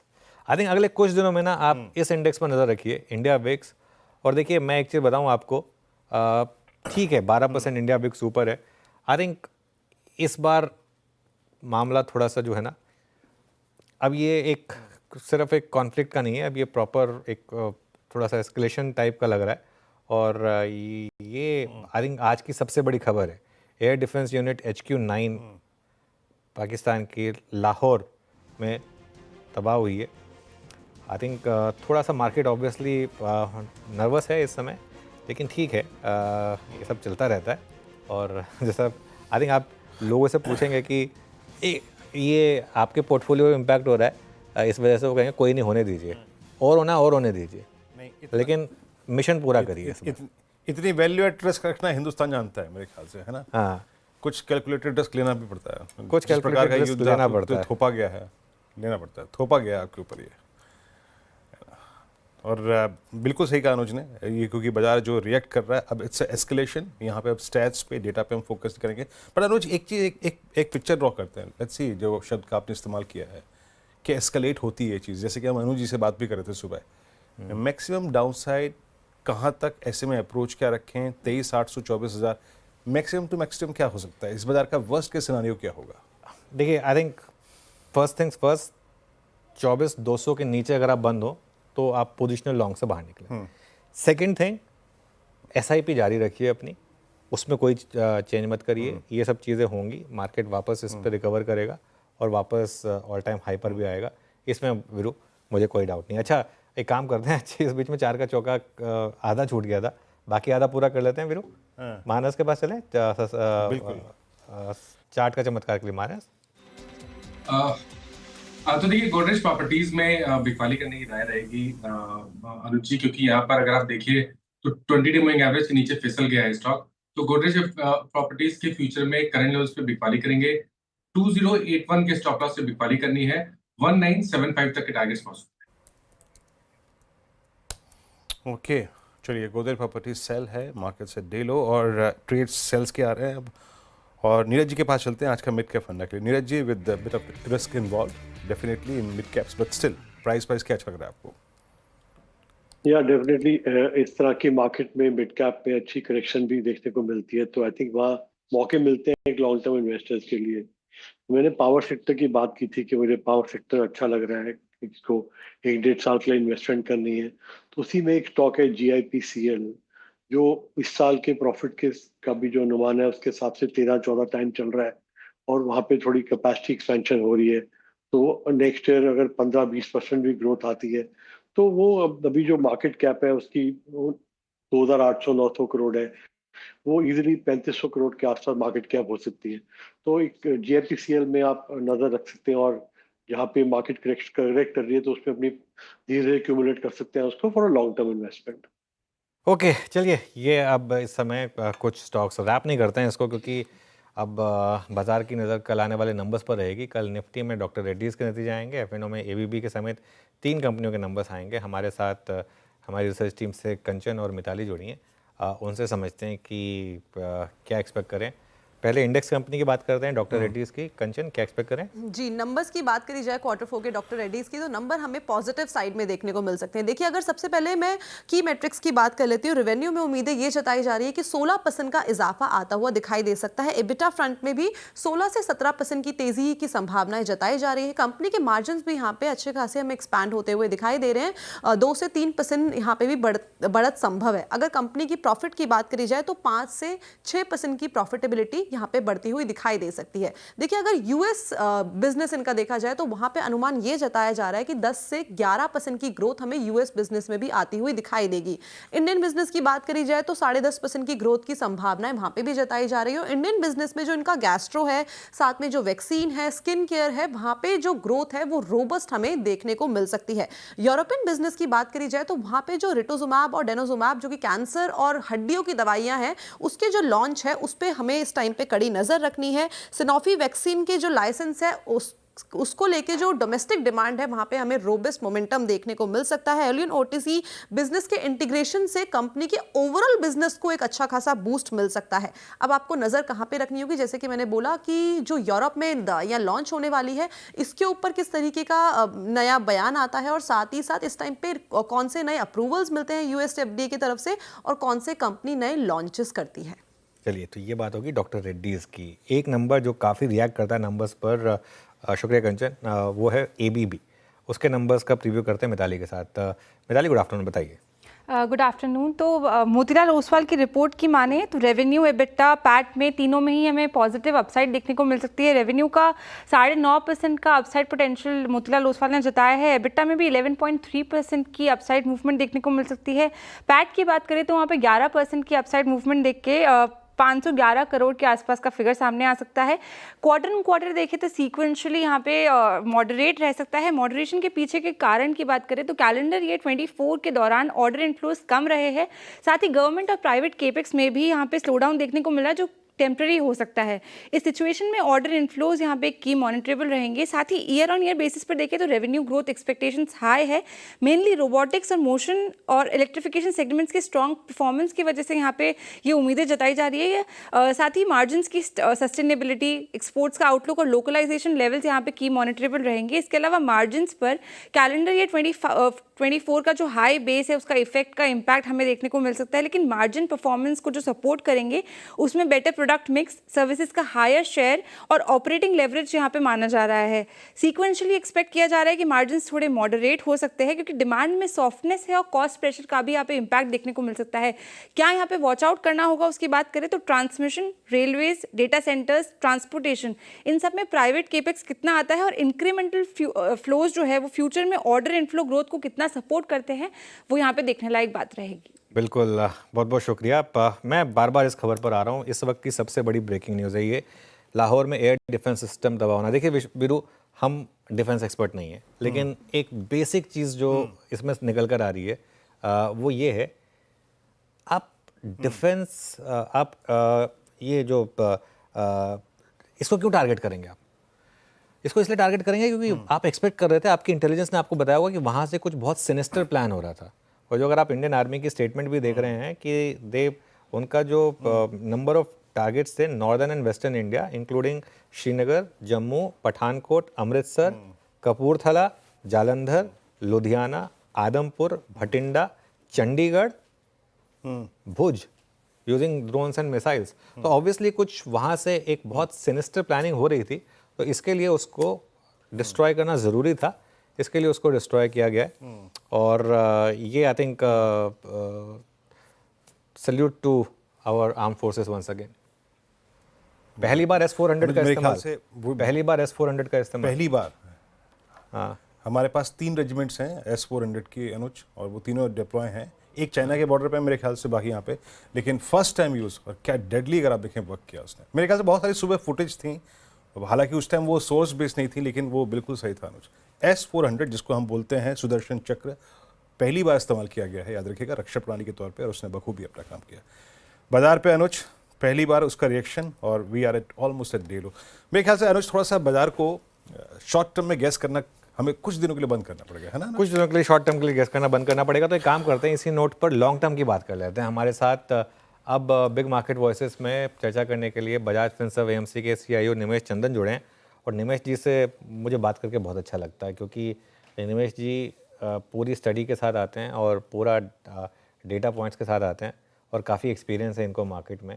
और अगर आप इनकी किसी प्रेजेंटेशन में जाएंगे ना बीरू, तो आपको बहुत अच्छी लगेगी वो प्रेजेंटेशन। निमेश जी, गुड आफ्टरनून।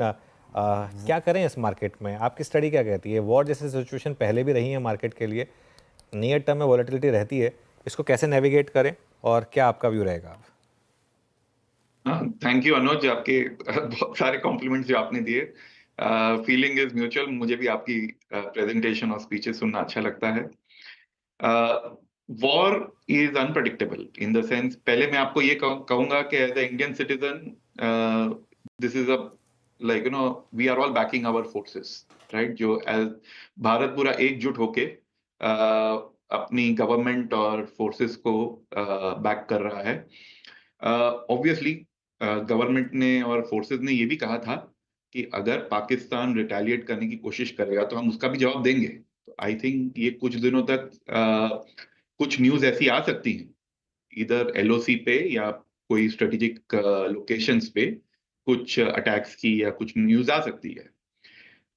ओवरऑल अगर देखा जाए तो लॉन्ग टर्म पिक्चर इंडिया का इज क्वाइट पॉजिटिव, एंड यहाँ से अच्छे रिटर्न्स बनेंगे मार्केट में कुछ समय तक। शायद जब तक ये वॉलेटिलिटी बिकॉज ऑफ हेडलाइंस जो आ रही हैं पाकिस्तान से और LOC पे, कुछ वॉलेटिलिटी रह सकती है, बट इसे कोई प्रेडिक्ट नहीं कर सकता कि बॉटम कब होगा। एंड हिस्टोरिकली हमने देखा है कि जब जब ऐसे कोई इवेंट्स हुए हैं, कुछ दिनों में मार्केट संभल के फिर से अपना अपमूव या अपनी जो ट्रेंड है वो पकड़ लेता है। आज अगर देखा जाए तो इंडिया में बहुत सारे पॉजिटिव्स हैं, और इस साल actually the outlook is quite good.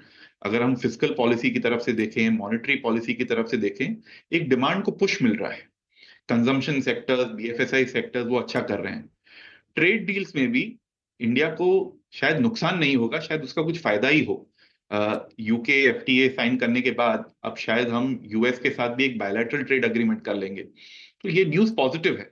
Last year से इस साल जीडीपी ग्रोथ बेटर रहेगी, निफ्टी की अर्निंग्स ग्रोथ बेटर रहेगी। तो मेरे हिसाब से बहुत सारे पॉजिटिव्स हैं इंडियन इकोनॉमी के लिए और बिजनेसेस के लिए। हाँ, अगर आप लॉन्ग टर्म इन्वेस्टर हो तो ये जो वॉलेटिलिटी आपने लास्ट 2 दिन में या शायद 1-2 और दिन देखें, उसका आप फायदा उठा सकते हैं। एग्जैक्ट बॉटम करना किसी भी एक्सपर्ट के हाथ में नहीं है यहाँ पे, लेकिन आप ये सोचिए कि अगर वैल्यूएशंस कहीं पे अट्रैक्टिव लग रहे हैं तो आप वहां पे अक्यूमुलेट करना शुरू कर सकते हैं if you are a long term investor. और यहाँ पे large caps, quality as a style, select mid caps and small caps and sectors like consumer, BFSI और हेल्थ केयर, इनमें अपॉर्चुनिटीज हैं। निमेश जी, अनुज जी को आपने कौन सी प्रेजेंटेशन दिखाई थी? मेरे ख्याल से वही ना, वो शिलोंग में है वही वाली प्रेजेंटेशन अनुज? कहाँ पे थी, कहाँ दिखी थी वो? हाँ, नहीं नहीं, मैं और निमेश जी एक ही इवेंट में गए थे। हम गुवाहाटी में थे। हम निमेश जी गुवाहाटी में थे ना? गुवाहाटी, हाँ, यस, हाँ, गुवाहाटी में थे हम वीरू। और वो एक्चुअली उस इवेंट में मेरा उस इवेंट के साथ बहुत पुराना नाता है और वो मुझे नॉर्थ ईस्ट जाना बहुत अच्छा लगता है। तो मुझे उस बहाने एक मौका मिलता है वहाँ जाने का। और वहाँ पर गुवाहाटी में और उसके थोड़ा आगे तेज़पुर करके एक जगह है, जाइएगा आप कभी, तो वहाँ पर, और वहाँ की जो सीनरी है नॉर्थ ईस्ट की वो नेक्स्ट लेवल की होती है। तो इसके लिए वहाँ पर मैं उस समय गया था। बस एक ही चीज़ है कि जो गुवाहाटी की फ़्लाइट है ना, मुंबई टू गुवाहाटी, वो इस देश की सबसे लंबी फ़्लाइटों में से एक है। 3 घंटे लग जाते हैं एक साइड पर। और महंगी भी हो गई है। और महंगी का तो खैर इतना बड़ा इशू नहीं है, लेकिन पॉइंट ये कि लंबी बहुत होती है। क्योंकि अरे एक साइड लंबी होती है, एक साइड, क्योंकि वो हेडविंड और टेलविंड वाला फ़र्क होता है। दिल्ली मुंबई में आप दोनों टाइम सेम आपको टाइम लगेगा। अब ईस्ट वेस्ट की तरफ अगर आप फ्लाई करेंगे तो आपको एक तरफ हेडविंड मिलेगी, एक स्ट्रॉन्ग, एक तरफ टेलविंड मिलेगी। तो एक फ्लाइट आपकी 2 घंटे की होगी, एक फ्लाइट आपकी 3 घंटे की होगी। ओके, चलिए, मौका मिला तो निमेश जी की अगली जो प्रेजेंटेशन है वो ज़रूर देखेंगे हम एक बार, जिससे अनुज बहुत इम्प्रेस हुए। लेकिन अच्छा निमेश जी, एक बात बताइए, ये क्योंकि हमारे सामने एक इवेंट खड़ा है और शायद वो बाजार को प्रभावित करे भी, अभी कर भी रहा है, हमारे अपसाइड को रिस्ट्रिक्ट कर रहा है as of now, this war like situation, this geopolitical tension, कैसे अप्रोच करना चाहिए अपने पोर्टफोलियो को और इस फॉल को या फिर इस स्थिरता को? देखिए, शायद अगर हम इस वॉर लाइक सिचुएशन में ना होते तो हम 25,526,000 पे होते, शायद। अभी कैसे ट्रीट करना चाहिए ऐसे इवेंट्स को, जैसे ये हुआ, फिर टैरिफ वॉर बीच में 2 महीने पहले आपको मार्च में स्ट्राइक करके गई थी, कैसे अभी अपने पोर्टफोलियो पे करें क्या, कोर पोर्टफोलियो में इस वक्त? देखिए, जब कोई इवेंट शॉर्ट टर्म इवेंट होता है और जिस वजह से वॉलेटिलिटी होती है, आपको अपने जो लॉन्ग टर्म एसेट एलोकेशन या जो आपके बिजनेसेस के या इकोनॉमी के व्यू हैं उनको चेंज नहीं करना, बट ये वॉलेटिलिटी का एक आपको अपॉर्चुनिटी या मौका लेना है इसमें, कुछ ऐसे शेयर्स या कुछ ऐसी कंपनीज बाय करने के लिए जो जनरली अगर आपके से वैल्यूएशन जोन में नहीं थी और बिकॉज ऑफ दिस वॉलेटिलिटी आपके वैल्यूएशन जोन में आ गई, तो उसका फायदा उठाना चाहिए। एक शॉर्ट टर्म इवेंट की वजह से लॉन्ग टर्म आपके जो व्यूज हैं या एसेट एलोकेशन है, स्ट्रेटेजिक एलोकेशन है आपकी, और पोर्टफोलियो एलोकेशन है, वो चेंज नहीं करनी चाहिए। अब इसमें अगर आपने भी मेंशन किया कि हमारी भी निफ्टी की जो इंट्रिंसिक वैल्यू है राउंड अबाउट 25,500 के आसपास है, तो अगर निफ्टी करेक्ट होती है सिग्निफिकेंटली तो इसमें एक अपॉर्चुनिटी बनती है कि हाँ, मुझे इतने अच्छे रिटर्न्स एक साल में बन सकते हैं। जैसे मैंने कहा कि कुछ सेक्टर्स ऐसे हैं जहां पे रिटर्न्स निफ्टी से थोड़े ज्यादा बन सकते हैं, जैसे कि बैंकिंग, फाइनेंशियल सर्विसेज हैं, जैसे कि कंज्यूमर कंपनीज हैं और हेल्थ केयर कंपनीज हैं। अब आपने देखा होगा कि 2 ये डिफेंसिव सेक्टर्स हैं, डिफेंसिव ग्रोथ सेक्टर्स हैं, इनके शेयर्स भी मार्केट के साथ करेक्ट शार्पली हो रहे हैं, तो उसमें एक अपॉर्चुनिटी ले सकते हैं, अच्छी कंपनीज अच्छे दामों पे अक्यूमुलेट करना चाहिए। तो मेरे हिसाब से इस इवेंट की वजह से लॉन्ग टर्म अप्रोच चेंज ना करें, इस इवेंट का फायदा लें, एंड अभी तक जो हुआ है वो एकदम मेजर्ड और अच्छा कैलकुलेटेड मूव है भारत की तरफ से। आई डोंट थिंक कि इसमें कोई जरूरत पड़ेगी हमें to change our business and economic outlook. Okay, इस समय आपकी अब अप्रोच इंडिविजुअल सेक्टर्स को लेकर, स्टॉक्स को लेकर क्या है? स्टॉक स्पेसिफिक तो खैर आप चर्चा नहीं करेंगे, लेकिन कौन सी थीम्स में आप सबसे ज्यादा इन्वेस्ट कर रहे हैं इस समय? सबसे अगर बुलिश हम हैं तो BFSI सेगमेंट में है। यहाँ पे बुलिशनेस इसलिए ज्यादा है क्योंकि इस साल क्रेडिट ग्रोथ, लिक्विडिटी इंप्रूवमेंट होगी इकोनॉमी में, एंड उसका फायदा banking and financial services companies को होगा।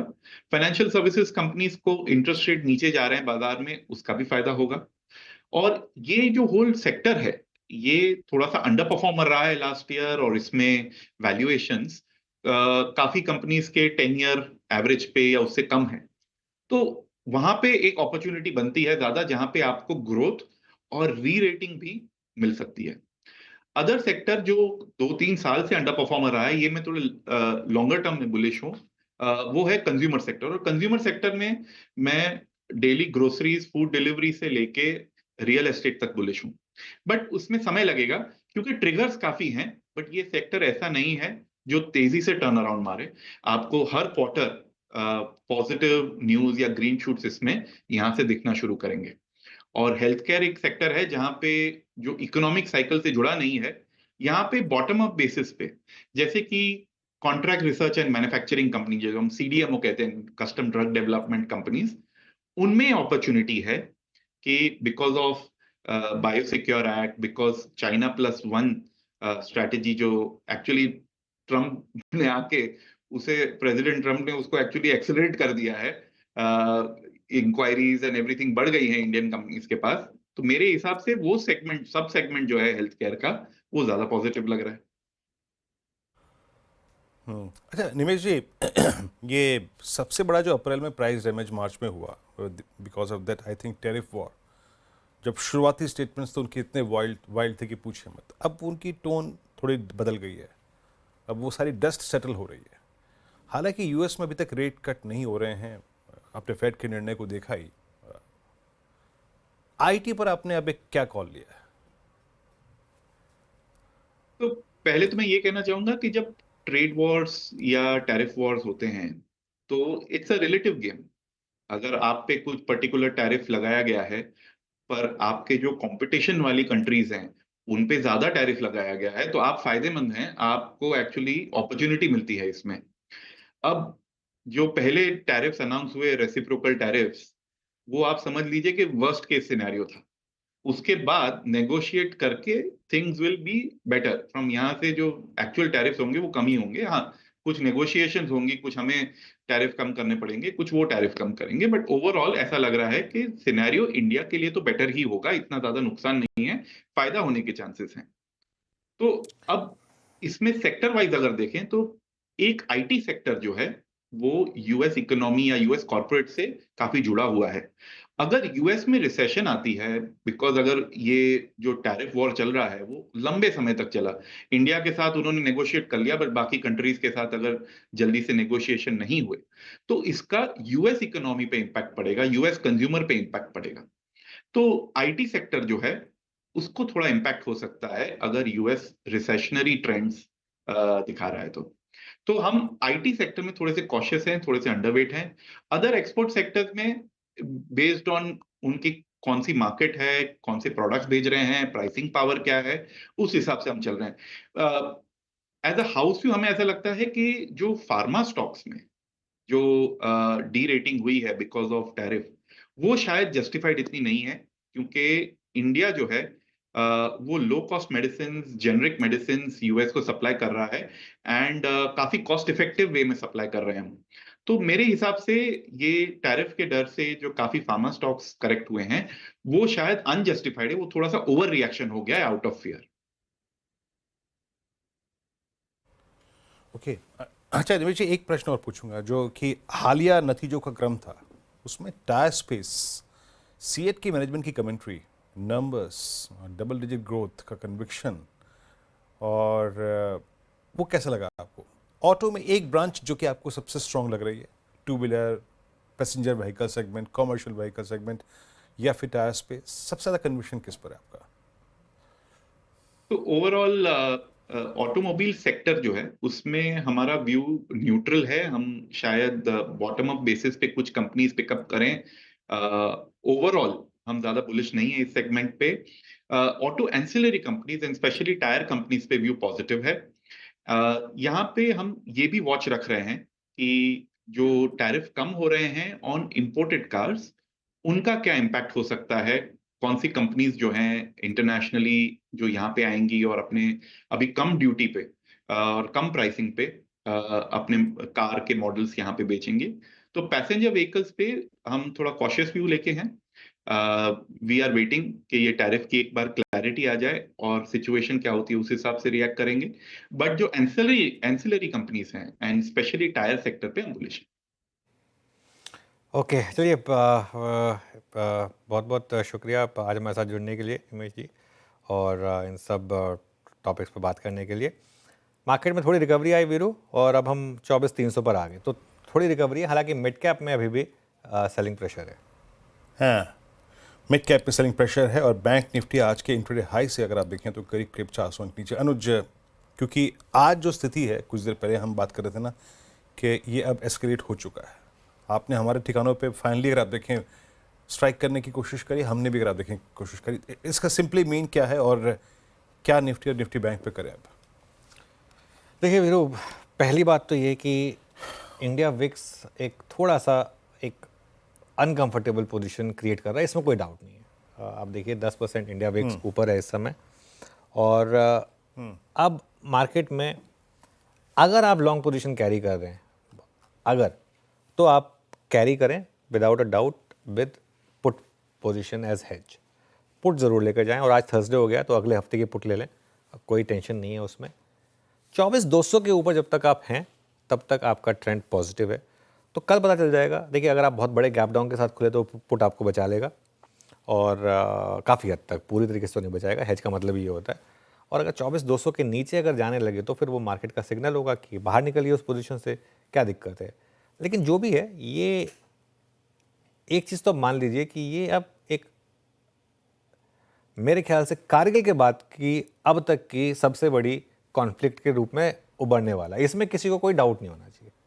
मतलब आई थिंक ये कोई एक स्कर्मिश नहीं है, अब ये एक फुल फ्लेज्ड बैटल बन चुकी है, इसमें किसी को कोई डाउट नहीं है। थोड़ी वॉलेटिलिटी आपको झेलनी पड़ेगी, और मैं एक चीज़ बोलूँ, मैं वैसे नॉर्मली इन चीज़ों को कहने से अवॉइड करता हूँ, लेकिन जैसे कहते हैं ना, सबसे ऊपर देश है, तो इवेंचुअली ये सब चीज़ें अगर इसमें अगर आपको थोड़ा सा आपके पोर्टफोलियो पे नॉक भी आ रहा है, सह लीजिए, क्या फ़र्क पड़ता है। आई थिंक बिगर पिक्चर पर फोकस करिए।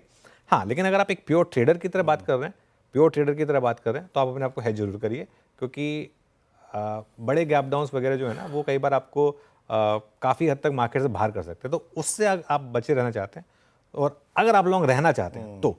वरना जैसे एक और व्यू ये होता है कि आप कुछ समय के लिए ट्रेडिंग व्यू छोड़कर एक इन्वेस्टमेंट व्यू रखें, और ट्रेडिंग बहुत लिमिटेड रखें, वो भी एक अप्रोच हो सकती है। चलिए, अब एक काम करते हैं वीरू, आगे बढ़ते हैं और कल की अप्रोच पर आते हैं। एक बार जरा पहले यतिन के पास चलते हैं, डीलिंग रूम में क्या फीडबैक मिल रहा है। मीनवाइल मार्केट एकदम से 24,320 से वापस 24,270 पर आया, वापस डे लो पर आया। Yatin, good afternoon. थोड़ा टफ होगा डीलर्स के लिए? बिल्कुल टफ है, और देखिए पिछले एक घंटे में पैनिक थोड़ा बड़ा है, क्योंकि सरकार की तरफ से एक ऑफिशियल स्टेटमेंट आया है जहां लोगों को लगता है एस्केलेशन और भी रह सकता है। देखते हैं किस तरीके से सिचुएशन पैन आउट होती है। लेकिन दो स्टॉक जहां डीलर्स फोकस कर रहे हैं, सबसे पहले EBFRL, जहां डीलर्स STBT की सलाह दे रहे हैं। काफ़ी सारी यहाँ पैनिक सेलिंग आज चल रही है, और डीलर्स को लगता है कि यहाँ से भी स्टॉक में 2 से 4% की डाउनटिक देखने को मिल सकती है, और यहाँ वो STBT की एडवाइस दे रहे हैं। इसके अलावा Canara bank PSU banking lot में से अच्छे नंबर्स यहाँ देखने को मिल रहे हैं। इनफैक्ट यहाँ डीलर्स पोजिशनल खरीदारी की भी सलाह दे रहे हैं। डीलर्स को लगता है यहाँ 97-98 के टारगेट्स में फ्यूचर्स में आने चाहिए, तो ये काउंटर है जहाँ डीलर्स को मजबूती दिखाई दे रही है। ओके यतिन, बहुत बहुत शुक्रिया। तो ये इस समय कुछ स्टॉक्स जो डीलर्स के रेडार पर हैं, AB फैशन रिटेल और कैनरा बैंक। कैनरा बैंक के नंबर्स अच्छे थे आज, गाइडेंस भी अच्छी थी इनकी। BTST टाइम, गावा सर क्या करें इस मौके पर, और लगातार न्यूज़ फ्लो आता ही जा रहा है। अब ऑब्वियसली आपके चेहरे पर खुशी है। Yes. ये क्या पोर्टफोलियो नीचे आया तब भी चेहरे पर खुशी है? बिल्कुल, अब की बार तो हो जाना चाहिए। Simple lesson has to be taught, come what may, no matter what the cost. Doesn't matter. चलिए बिल्कुल, आई थिंक पूरा देश आपके सेंटिमेंट को इको कर रहा है। I can tell you that. चलिए कल की ट्रेड पर आते हैं काबा सर। शॉर्ट, लॉन्ग नहीं होना चाहिए, शॉर्ट इसलिए होना चाहिए कि अब तक वीकनेस है टेक्निकली, और कुछ तकलीफ आ जाती है तो और भी गिरावट आएगी। अडानी सॉल्यूशन वापस बताऊंगा मैं, अब थोड़ा अपमूव डाउन मूव मिला है इसमें अच्छी तरह। टारगेट 830 का था, उसको मैं भी 820 कर दूंगा टारगेट, और स्टॉप लॉस बढ़ा दूंगा 860 का। तो Adani solution again a sell, beautiful classical sell. Adani energy solutions जो है आपका वो एक सेल है। मानस आपका ट्रेड क्या रहेगा? नहीं, एसटी या बीटीएसटी अवॉइड करेंगे। नहीं सही है, वो भी सही है। सोमिल आपका ट्रेड क्या रहेगा?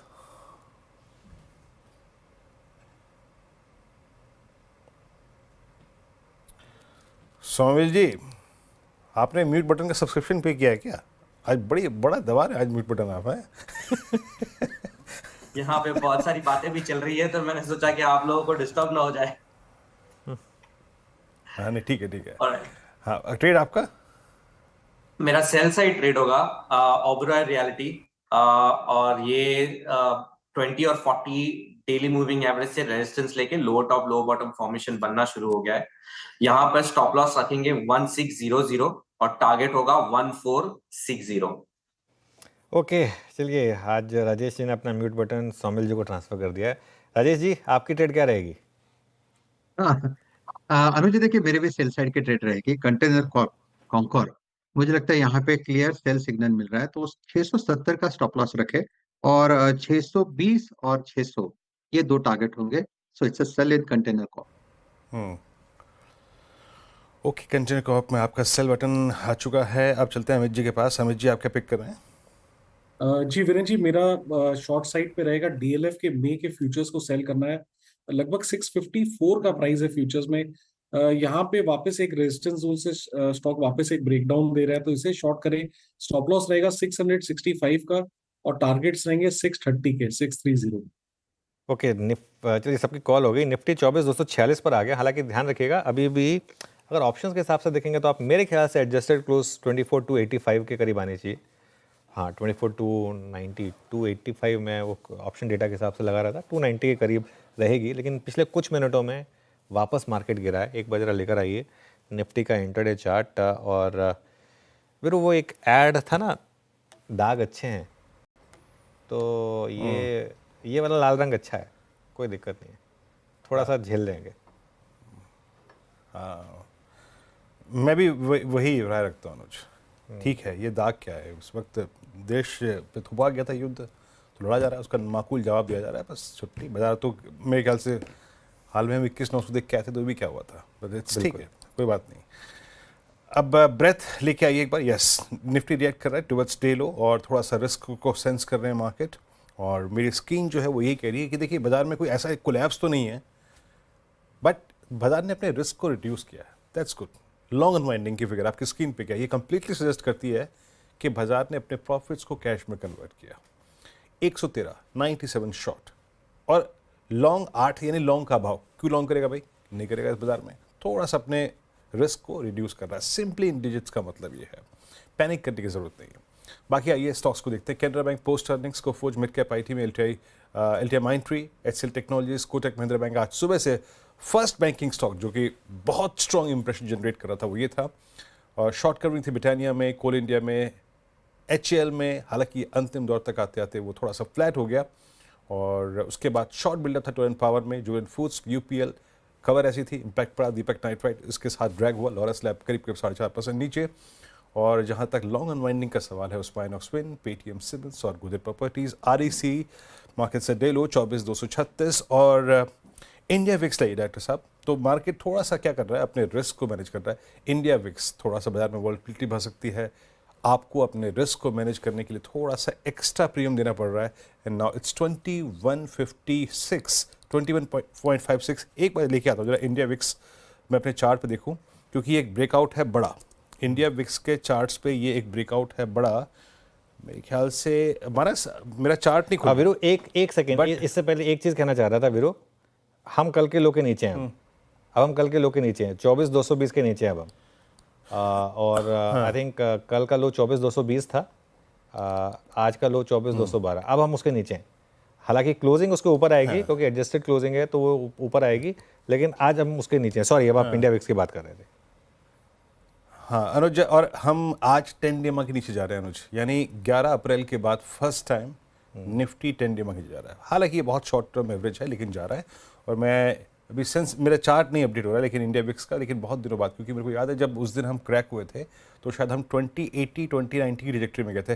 मानस, इंडिया विक्स पे ये ब्रेकआउट है ना बड़ा, 2158 21.59। बिल्कुल ब्रेकआउट है, लेकिन जिससे पहले वाला हाई था वो मेरे ख्याल से 2319 था। तो अगर एक बार 2319 के ऊपर गया तो फिर मेरे ख्याल से 28-29 के आसपास भी इंडिया विक्स आ सकता है। अभी वो हाईज ब्रेक नहीं हुए जो अभी कुछ हफ्तों पहले बने। ओके, एक काम करते हैं, कंट्रीब्यूशन देखते हैं जरा मार्केट निफ्टी का, क्योंकि जो गिरावट आई है ये पिछले कुछ आधे घंटे में आई है। इसमें काफ़ी हद तक एक्सपायरी का फैक्टर भी हो सकता है। देखिए, हर चीज़ में ऑब्वियसली काफ़ी चीज़ें इन्वॉल्व होती हैं, कुछ एक्सपायरी का भी फैक्टर है। HDFC बैंक का 41 पॉइंट का कंट्रीब्यूशन है। सुबह से HDFC बैंक वीक था। Mahindra and Mahindra, Bharti Airtel, Bajaj finance, इनके काफ़ी कंट्रीब्यूशन है डाउन साइड पर। तो ऑब्वियसली एक जियोपॉलिटिक्स या फिर एक जो वॉर लाइक सिचुएशन है वो एक फैक्टर है, लेकिन उसके अलावा भी एक फैक्टर है एक्सपायरी का। मीनवाइल आप डॉलर रुपये लेकर आइए एक बार जरा, डॉलर रुपये में काफ़ी वीकनेस आ रही है। अब 85.63 पर हम इस समय डॉलर रुपये पर, तो ये इस समय कुल मिलाकर मार्केट के लिए थोड़ा सा अब ऊपरी लेवल से हम फिसल रहे हैं। इनफैक्ट अच्छा खासा फिसले, ऊपरी लेवल से करीब करीब 1 रुपया कमज़ोर हो गए हैं हम। और जैसे हम बात कर रहे थे निफ्टी पर, अब हम कल के लो के नीचे ट्रेड कर रहे हैं। एक फाइनल चार्ट चेक लें पॉसिबली आज का, उसके बाद आज की क्लोजिंग की तरफ बढ़ेंगे। वॉल पर अमित जी, HDFC बैंक का चार्ट देखिए एक बार और बताइए क्या करना है इसमें, क्योंकि थोड़ा सा स्टॉक अब अपने हाई से फिसल रहा है और मंथ टू डेट अब ये नेगेटिव टर्न हो रहा है। जी अनुज जी, यहाँ पे एक ब्रेकआउट इन प्लेस है, but due to market pressure मुझे लगता है थोड़ा सा ये पुल बैक कर जाएगा। ब्रेकआउट एरिया इसका लगभग 20 डेमा 1880 के आसपास है, तो मुझे लगता है कि स्टॉक वहां तक आ सकता है। तो एक बार अगर किसी की पोजीशन है पोजिशनली तो 1880 का स्टिक स्टॉप लॉक रखे। मार्केट्स अगर इंप्रूव करेंगी ओवरऑल सेंटिमेंट बॉर्डर पे, तो I think it will start outperforming once again. Okay, चलिए अब अनुज के पास चलते हैं इस क्लोजिंग को देखने के लिए। और जो न्यूज़ फ्लो है वो कतई भी अगर आप देखिए बाजार के फेवर में नहीं है, बट है सो है। अनुज, ओवर टू यू नाउ। देखिए फिर एक चीज़ आप समझ लीजिए, हम 24,187 पर बंद हो रहे हैं, ठीक है। तो 24,200 के टेक्निकली क्लोज जो है वो नीचे है, लेकिन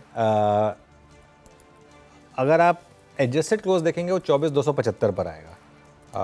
मोटा मोटी 24,274, 24,275 इसके आई थिंक आसपास आएगा। एक बार वापस उसको प्ले कर देते हैं, वो जो एडजस्टेड क्लोज वाली प्लेट है, हाँ 24,277। तो ये इंडिकेटिव जो क्लोजिंग प्राइस है वो ये होगी। अब आप इस पर फोकस करना चाहते हैं, ये जो एकदम प्राइस डैमेज हो रहा है 24,174 का, इसके ऊपर काफ़ी कुछ डिपेंड करेगा। देखिए, इसके लिए एक चीज़ मैंने ऐड की थी कि अगर आप कैरी करना चाहते हैं तो प्लीज़ अपने आप को हेज जरूर करिएगा। चलिए फटाफट स्क्रीन पर चलते हैं। वॉल पर 237 पॉइंट निफ्टी नीचे है 24,180 पर। बैंक निफ्टी में वीकनेस आई 450 पॉइंट की। निफ्टी IT फ्लैट था आज। निफ्टी IT ने एक्चुअली आउट परफॉर्म किया, लेकिन बड़ी गिरावट आई मिड कैप और स्मॉल कैप में। 2.5% मिड कैप गिरा, 2% स्मॉल कैप गिरा। तो कुल मिलाकर यहाँ पर टुवर्ड्स द एंड बड़ी गिरावट आपको देखने को मिली।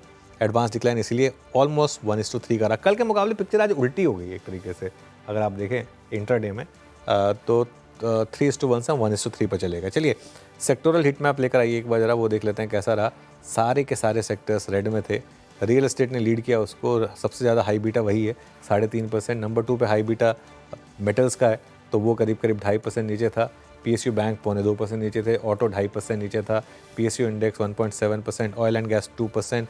कोई इंडेक्स बचा ही नहीं आज। फार्मा भी डाउन था, सब डाउन थे। IT सबसे कम गिरा, IT सिर्फ 0.16 या 0.14% गिरा। निफ्टी का हीट मैप देखते हैं आप। देखिए उसमें सबसे बड़ा लूजर आज का था श्रीराम फाइनेंस, लेकिन सबसे बड़ा इम्पैक्ट डाला था HDFC बैंक ने, जो करीब 1.5% नीचे था, लेकिन उसका वेट इतना है कि 1.25% पे ही इतना इम्पैक्ट आ गया। इटर्नल काफ़ी वीक था 4%। अदानी ग्रुप स्टॉक्स में आज प्रॉफिट बुकिंग हुई। ONGC, Tata consumer, Maruti, IndusInd bank, Bajaj finance, Jio finance, सबके सब स्टॉक्स यहाँ पर गिरावट थी। ऊपर क्या था? एक्सिस बैंक, कोटक बैंक और HCL टेक और कुछ हद तक टाइटन। लेकिन ये कुल मिलाकर मार्केट की समरी। और आज हम मार्केट का पंचनामा नहीं कर पाएंगे, तो कल जुड़िएगा आप उसके लिए हमारे साथ। लेकिन अभी के लिए वीरू फिर इस शो को यहीं समेटेंगे। जी हाँ, बिल्कुल। और जैसे कि अनुज कह रहे थे कि प्लीज़ अपनी ट्रेडिंग बेट्स और पोजीशंस को 24,200 के नीचे बिल्कुल रिड्यूस कीजिएगा। एक 200 के नीचे क्लोज आया हमारा। और अब जिस सिनेरियो में हम हैं, थोड़ी चीज़ें डिफिकल्ट हैं, याद रखिएगा। और कल सुबह अनुज और मैं फिर आपसे मुलाकात करेंगे मुनाफे की तैयारी में, उससे पहले मॉर्निंग कॉल में। तब तक के लिए नमस्कार।